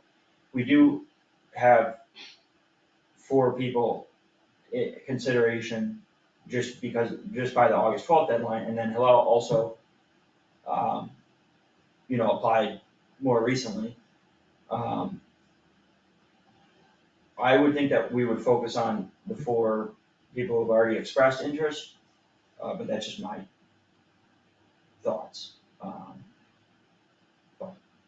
Because we had set a process, and some people did, express interest following that process. I feel like, In the timeline, that process was requested, yes. and we had that list of names. Yes. it's Eileen Marcus, Roger Tryon, Don Coburn, and and Kevin Moody. who we recently appointed to the Concom, actually. Yes. Okay. And And how then many are they looking for? 1. One of those 4. It's just to replace Katrina Fitzpatrick, who sat down. So we are going to, I believe the finance committee is meeting with some of these people tonight. Is But it at tonight some- or Tuesday? Because tonight. they Tonight? finance committee. Tonight. Tonight, okay. Or this afternoon. So, actually, they might need this room if they're coming to town hall, because I think the At meeting's 4? at 4. Yeah. Good. Don't force us to get out of here. So anyways, Yeah, there's. that's something that happened. Okay. And we have to make a decision anyway, and the finance committee is probably gonna make a recommendation or some kind of recommendation. But just so that everyone's aware. I mean, I have to admit that 4 is more than we usually get, It's great. and it's great. I personally feel like if there's a 5th person that threw their hat in before we made the decision, I would be willing, be willing to look at them, because I don't think just saying, well, you didn't make the deadline is a good enough reason to not consider their service. But I understand, it's not like I don't, you set a deadline, it's a deadline, but the deadline was long enough ago and we still haven't made a decision. I feel like it's kind of disingenuous to say that we're not gonna consider you. That you're out. Yeah, that you're out just because you didn't get by our arbitrary deadline that didn't really mean much. Because we never made a decision. And the reasons, like, it took longer than we expected, and that's not unreasonable, and I'm not particularly unhappy with it. We're still prior to the budget season, so I think we're good. I think if the finance committee is willing to interview him, I'm willing to consider him. Okay. I think more good candidates better than fewer. Good candidates, better than no candidates, Yes, or some candidates. we have at least 2 people on there that have a lot of financial experience, and another that has some. So, Oh, by all means. Yeah. So that's gonna possibly be next week, Yeah. hopefully. that It they would be will great. present their candidate to us and we can either vote it up or down. Yeah, we can choose a different candidate, Yeah. we just ask for their input. Yeah. But I think since they have to work with it, it's reasonable to find out who they think would be the best fit. We wanna prevent this, unpleasant discourse. And we've had this discussion a couple times because each vacancy has been dealt with a little bit differently. I know when the library board of trustees had 3 vacancies last year, they posted them and interviewed on their own and then just made a recommendation to the select board. When there were open seats on the planning board, rightly or wrongly, the select board didn't even consult the planning board and just added at least one person to that empty seat, thinking that it's better to fill up boards than not fill up boards. And then with this finance committee seat, the select board kind of set a process for appointments and then realized we should also seek input from the finance committee, which is what we're doing now. But yeah, we have to make that decision one way or the other at some point. Yeah, and sooner is better than later, but Yeah. I'd rather a good decision that takes a little longer than a poor one that was done in haste. So we will deal with that probably next week or the following week, after hearing from the finance committee. The next item on the agenda is Right. the So parking fee for non-US residents.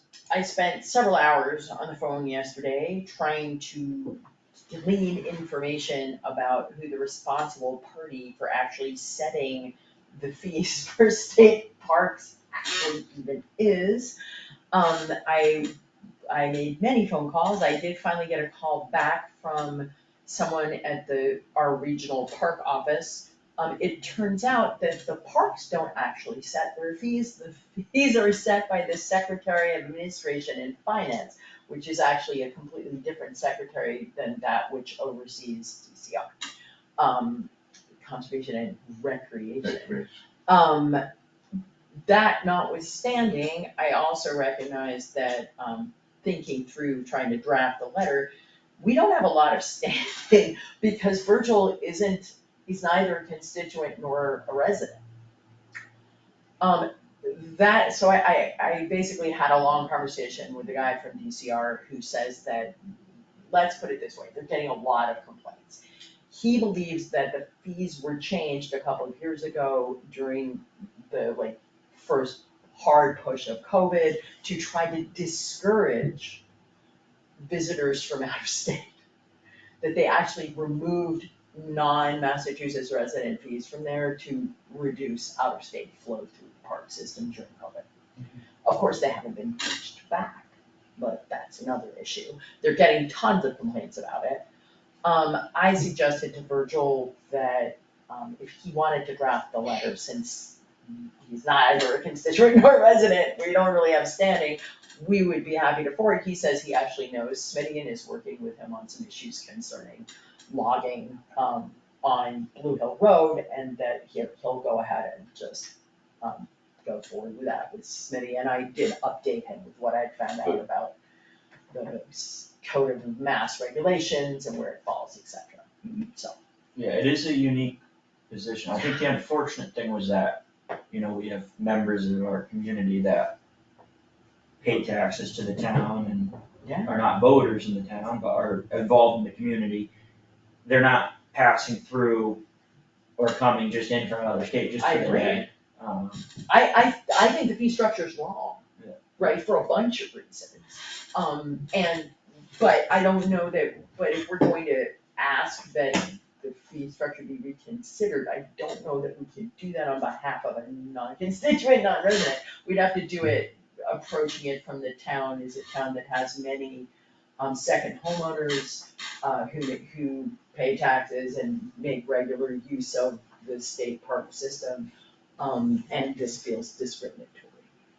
Well, the state should actually do it themselves to where you wanna come here every day, give us your license, wherever you're from, we don't care where you're from. If it's a tax You can't your stop license people plate, going to the right? lake, right? I mean, we wanted to get in prints and stickers and everything else, and it was like, yeah, you can't do any of that. People go there, that's what they do, you can't charge them, you can't do anything. And one thing that I have told Virgil is that there is a pass at the library that can be checked out. Right. And so anyone can go and check that out as long as they have a library card. Are you sure that still works, because they used to have hang tags for the parking and now they don't? Yes, it still works. It still works, okay. And there's two of them. So like an overdue book fee, if you're late. Well, yeah, so it's like checking out a book, and that's the limitation of it, is you only have it for however long. I think it's actually less than a month. Right, yeah. 3 days or something. Yeah. But there's two of them there, and it's not a long-term solution. But if we do have residents that are from out of state, or who are registered to vote out of state, that is one option, so that you can go hiking at Beartown, or something like that. Oh, here's another option. We adopt our own pass system. And we pay the state, or we reverse some type of pilot money that says, you're gonna allow people that are quasi-half residents of Monterey, we'll give you a list of who they are, their plates or whatever, and you're gonna have to give it to your ranger. And when these people pull up, you realize that they are part of the system that Monterey has implemented. It could work. Yeah. So. I wonder if, it's just tough running up against the state, right? Cause they're. Well, you don't wanna run up against it, you wanna offer them a solution to the issue that our citizens are having. So we're not asking them to not charge. Yeah. We'll cover it, we're gonna give you $500. And hypothetically, you're gonna grant us $500 worth of parking. Right. To the citizens that pre-sign up.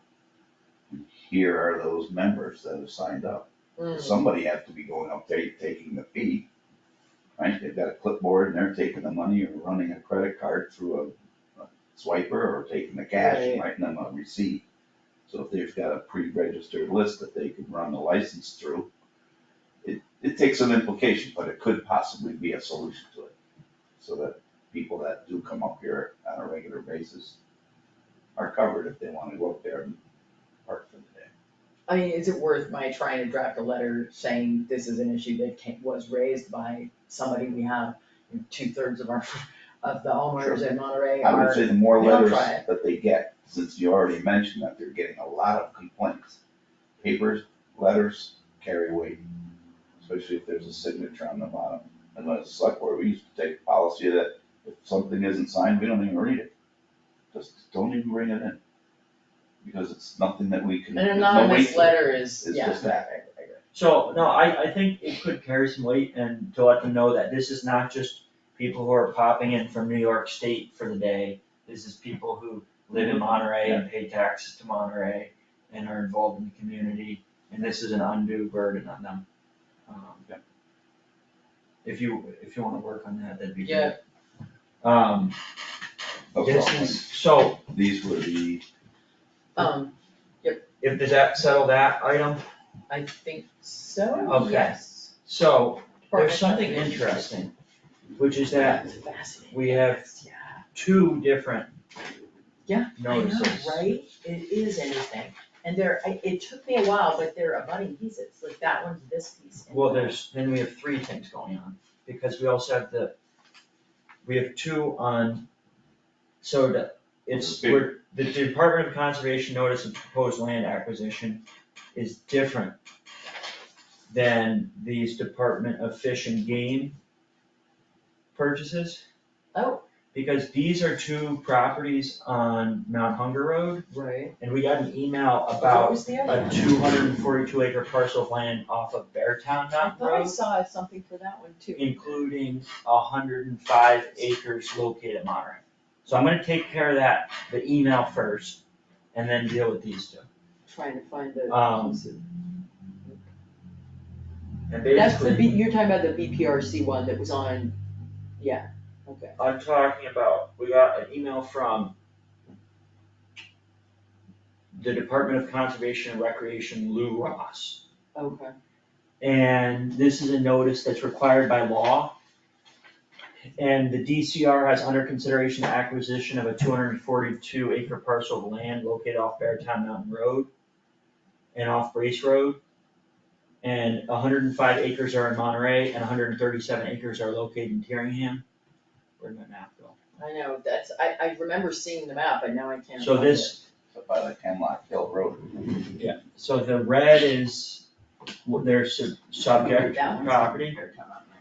So that black line, that's straight, Is this is the town border with Tyringham. Oh, that's where's the road? This is Beartown Mountain Road. Okay. So this is, green is the existing state forest. Mhm. This white chunk is 4 or 5 homes at the end of the road, and that must be another home or a private property. Purple is not on my list, but it might correspond here, which is land trust. Okay. If it corresponds with this, and then orange is private, yellow is nonprofit, pink is municipal. But this notice on the email is that they are considering purchasing this property that borders Monterey and Tyringham and is directly adjacent to Beartown State Forest. Along that line, and has some road frontage on Beartown Mountain Road. That house is gonna be completely surrounded. Well, it creates it would really make a real island for those people. I mean, they already kind of in an island, but It's a great island. it's a nice island. Who wouldn't want that? It's Totally awesome. private. Yeah. So, except anyone can go on state land, right? Yeah, I suppose you could run up to their border. So, Sure. let me just make this official announcement that they're asking us to do. The applicable regulations require the disclosure of the Commonwealth reasons for the proposed land acquisition at a public hearing held in town where such real property is located.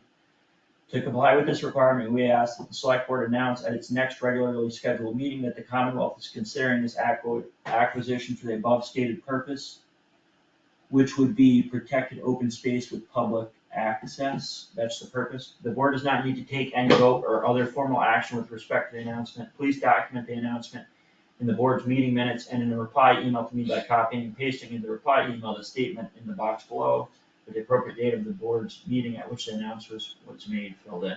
Can that be something that you include with your select board information? Would that help going to Steve? I don't understand. Going to Steve, what? About what? Well, he's always talking.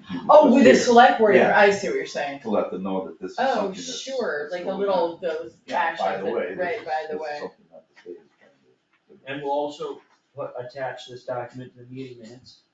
And this is for the 242 acre parcel of land with 105 plus or minus acres located in Monterey.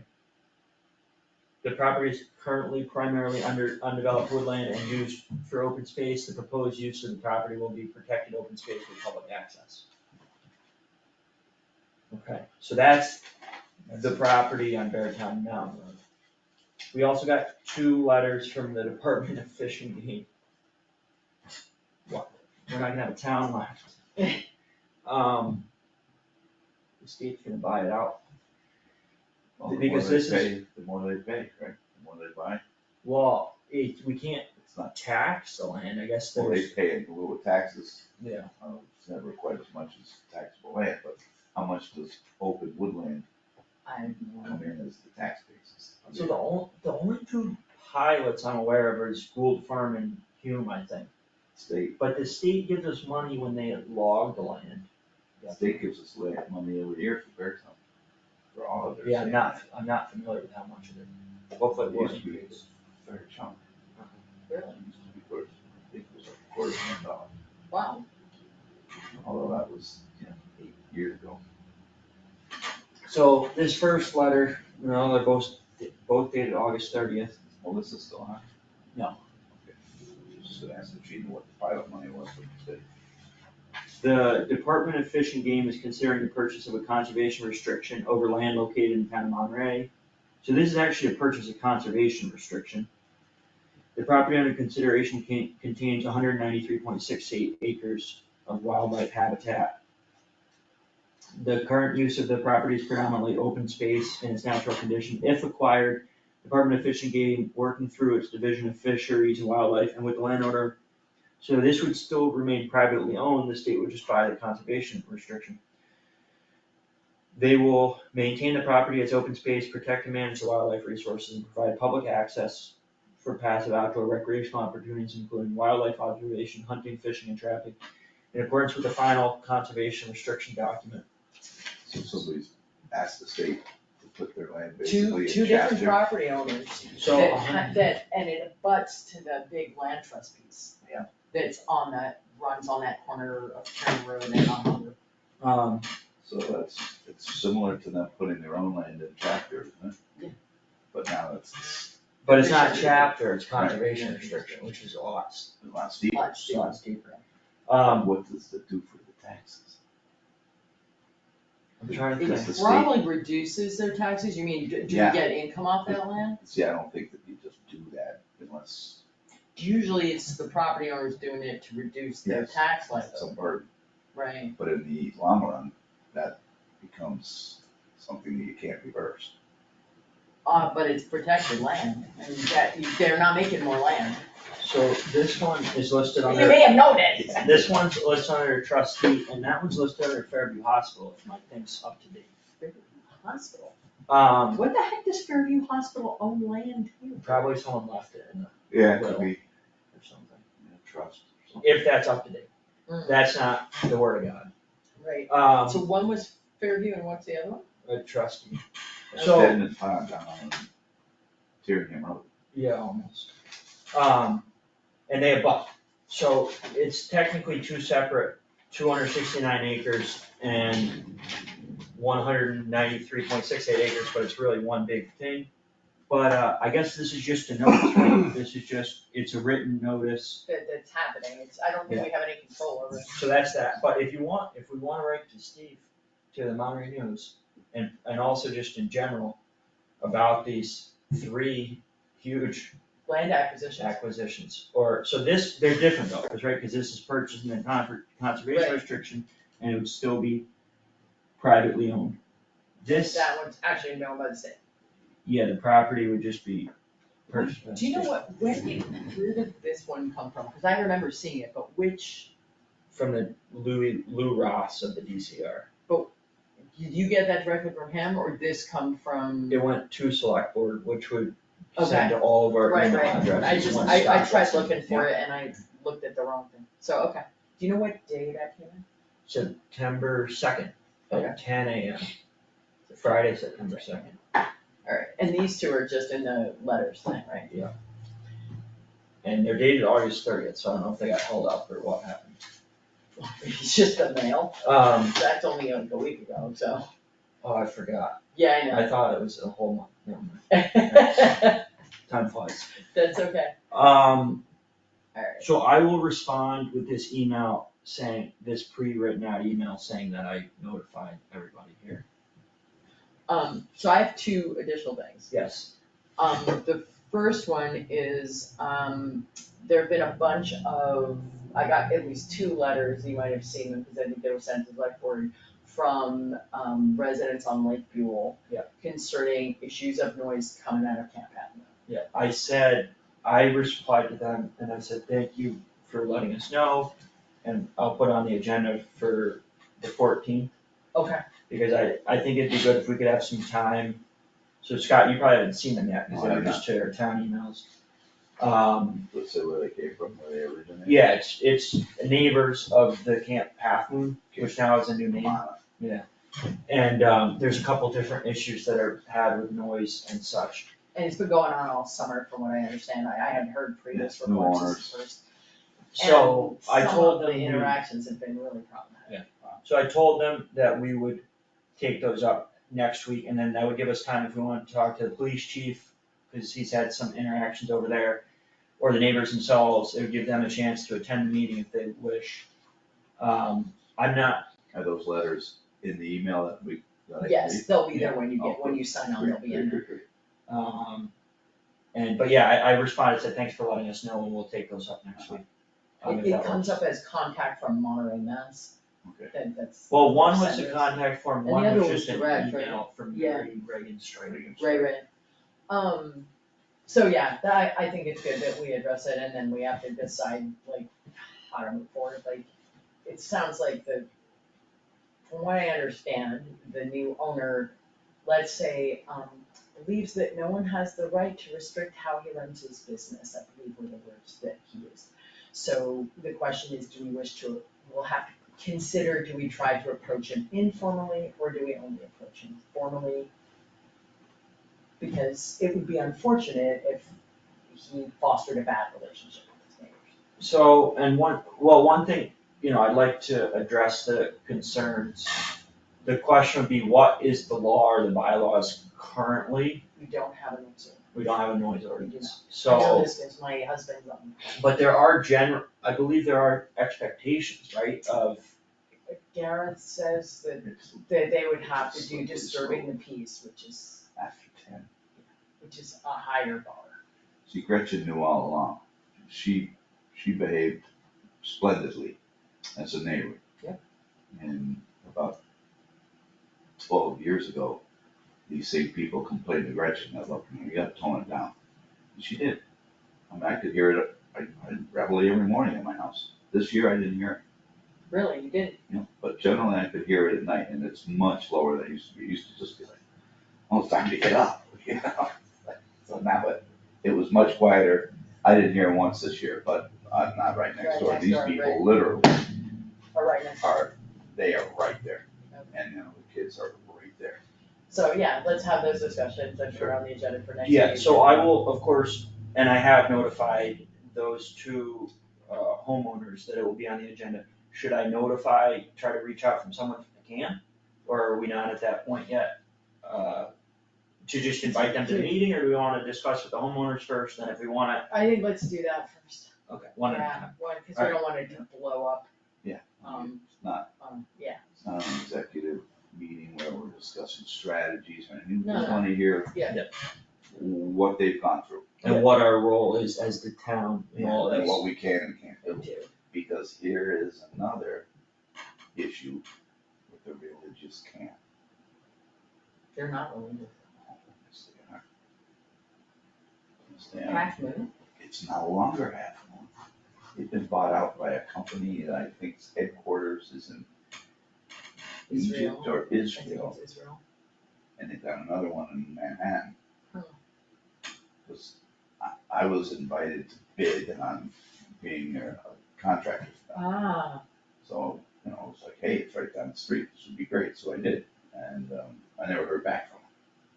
So, yeah, well, no, I don't okay. It is what it is, and Yeah. neighbors have to be neighbors. Yeah, they really do. They They really do. Because it doesn't help them. And having if you're people religious, stuff. that doesn't give you a right to cause noise disturbance. So, but No, it doesn't. the bylaw committee is working on drafting a noise ordinance that we may put I think that they forward should. onto the, really yeah, I think they should. The planning board needs to get onto that. Yeah, well, I think it's gonna be the bylaw review committee that does it. Yeah, But that's fine. Alright, so Okay, we'll, that's, yeah, go ahead. did So you have next another? week. I do have a second. Yeah. As you may recall, back in May, when we first learned of John's resignation from the board and discussed whether we should have a special election and when we should have a special election. You reached out to Terry, Yes. and according to the minutes of that meeting, she responded that we could not piggyback on either the primary or the state election. Yes. I learned on Sunday that New Marlboro, because my brother moved to New Marlboro, actually had a special election for select board member on the ballot yesterday.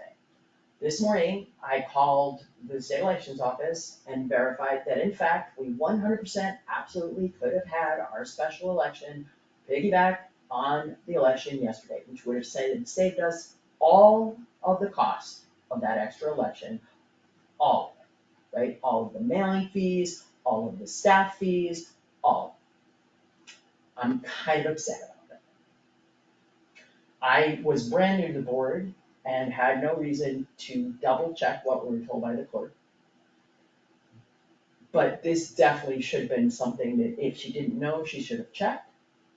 And that's a big error. Yeah, so I remember that, cause we discussed that on multiple occasions. Mm-hmm. And I was under the impression that we couldn't, cause that seemed to be the preferable route. And I was under the impression that we couldn't piggyback, like you quoted probably from the minutes. Yeah, I did. Which is probably what I relayed from the town clerk. Did she ever put that in writing, or was it only verbal? I don't know, I'd have to check, because I remember I emailed, right, I was in charge of touching base with the caucus chairs and the town clerk. And I remember emailing the caucus chairs, I'm not certain about the town clerk. I don't know what the reasoning was or what happened. I also did know that eventually that New Marlboro called its special election for the same day as the state primary, but that was after we had called our election, so I didn't, We didn't know at the time. yeah, I didn't know at the time. I don't know if the thinking was, I don't know what occurred. I know that we couldn't have added our ballot to the No, we would have had to have a separate ballot, we would have had to have a separate as ballot. did New Marlboro. So, no, I mean, I at the time, was under the same impression that you were under, that we were not legal on piggyback. And of course, because the town clerk refuses to come to our meetings, it would be awfully hard to, have her on record. Well, I know, we talked about it, and if I wasn't on, I don't know if I'm in airplane mode now or whatever, I can't get to my email, but Okay. I can look through the emails, see what I have, but I think we definitely had that discussion over the course of, it wasn't a quick decision, right? Mhm. We reached out But and then we put it on the agenda a couple times, and then when we actually had a date, we put that on the agenda. Right, So it was like a month between when we, but we that we did worked on all the of that, including choosing a date, Yeah. on the premise that we could not have I it agree, on the primary. I agree. And that premise was based on what we were told by the clerk, who is our election specialist. Yes.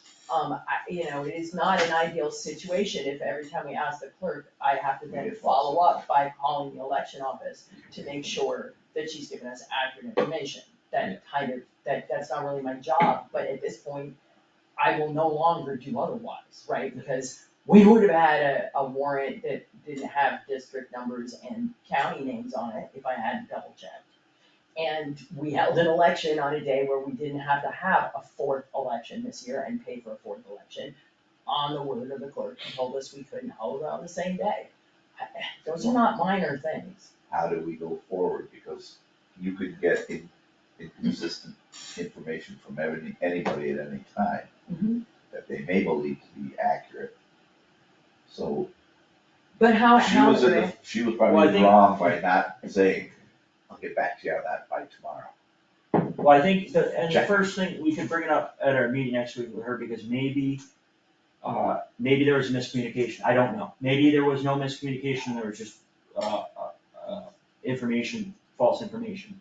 But maybe something was lost in translation to where we couldn't have a separate ballot, and so, okay, if we have to have a separate ballot, we can't do it on the same day. I don't know who she talked to or what she consulted, but we can certainly talk about that next week. I'm just If you'd putting like. out there, everybody makes mistakes. You know, we didn't catch that we were supposed to set early voting for the primary, right? Everybody makes mistakes. At some point in jobs where accuracy is critical, repeated mistakes through whatever means become an issue, right? And you have to make a judgment call.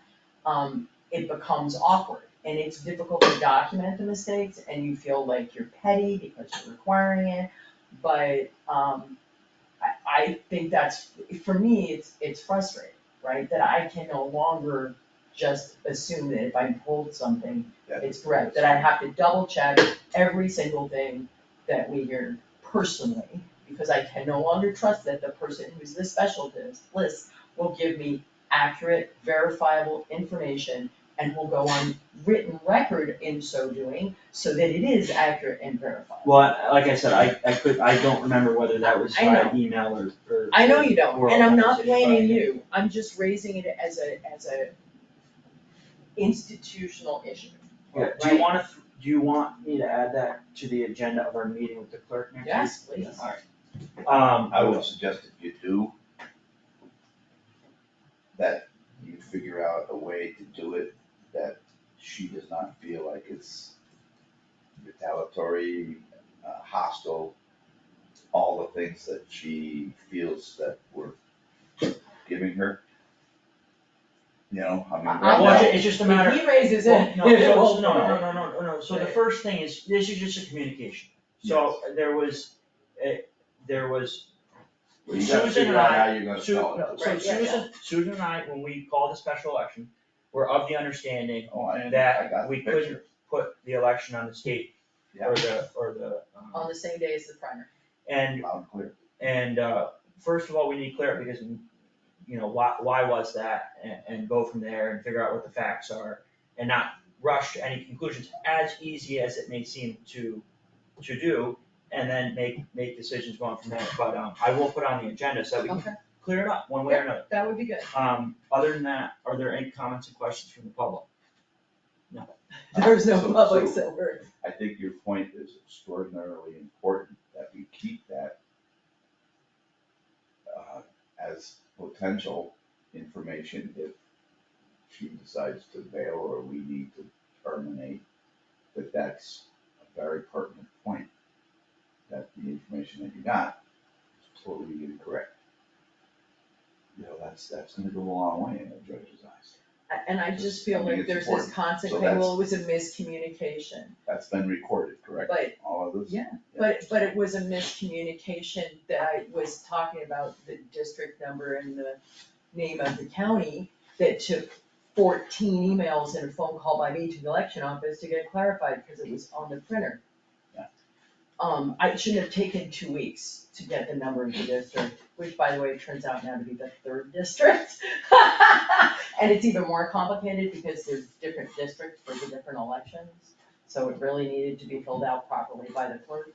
Well, you know the saying about you give somebody enough rope, eventually they'll hang themselves. Well, I'm just saying, like, I am not a clerk, I do not wish to be a clerk, No, and I do not wish to be doing a clerk's job. Let's just we'll put it on the agenda and then clear it up, because I just don't think that we get anything on by talking about. No, I, it No, without no, but it's every people. important that when we do bring it up with her, that we Yeah.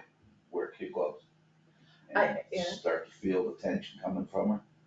Let's just try to escalate it backward, down. that is good advice, and I don't think it's retaliatory, I'm just Well, trying to no, make sure the no, job I gets think done I think correctly. you're damn right, you know, personally. It's like, the last thing you need is false information.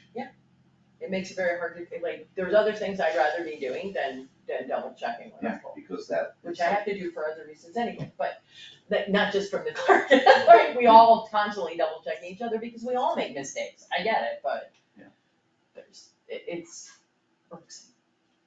Alright, I'll move to adjourn. Second, third, whatever. Yes.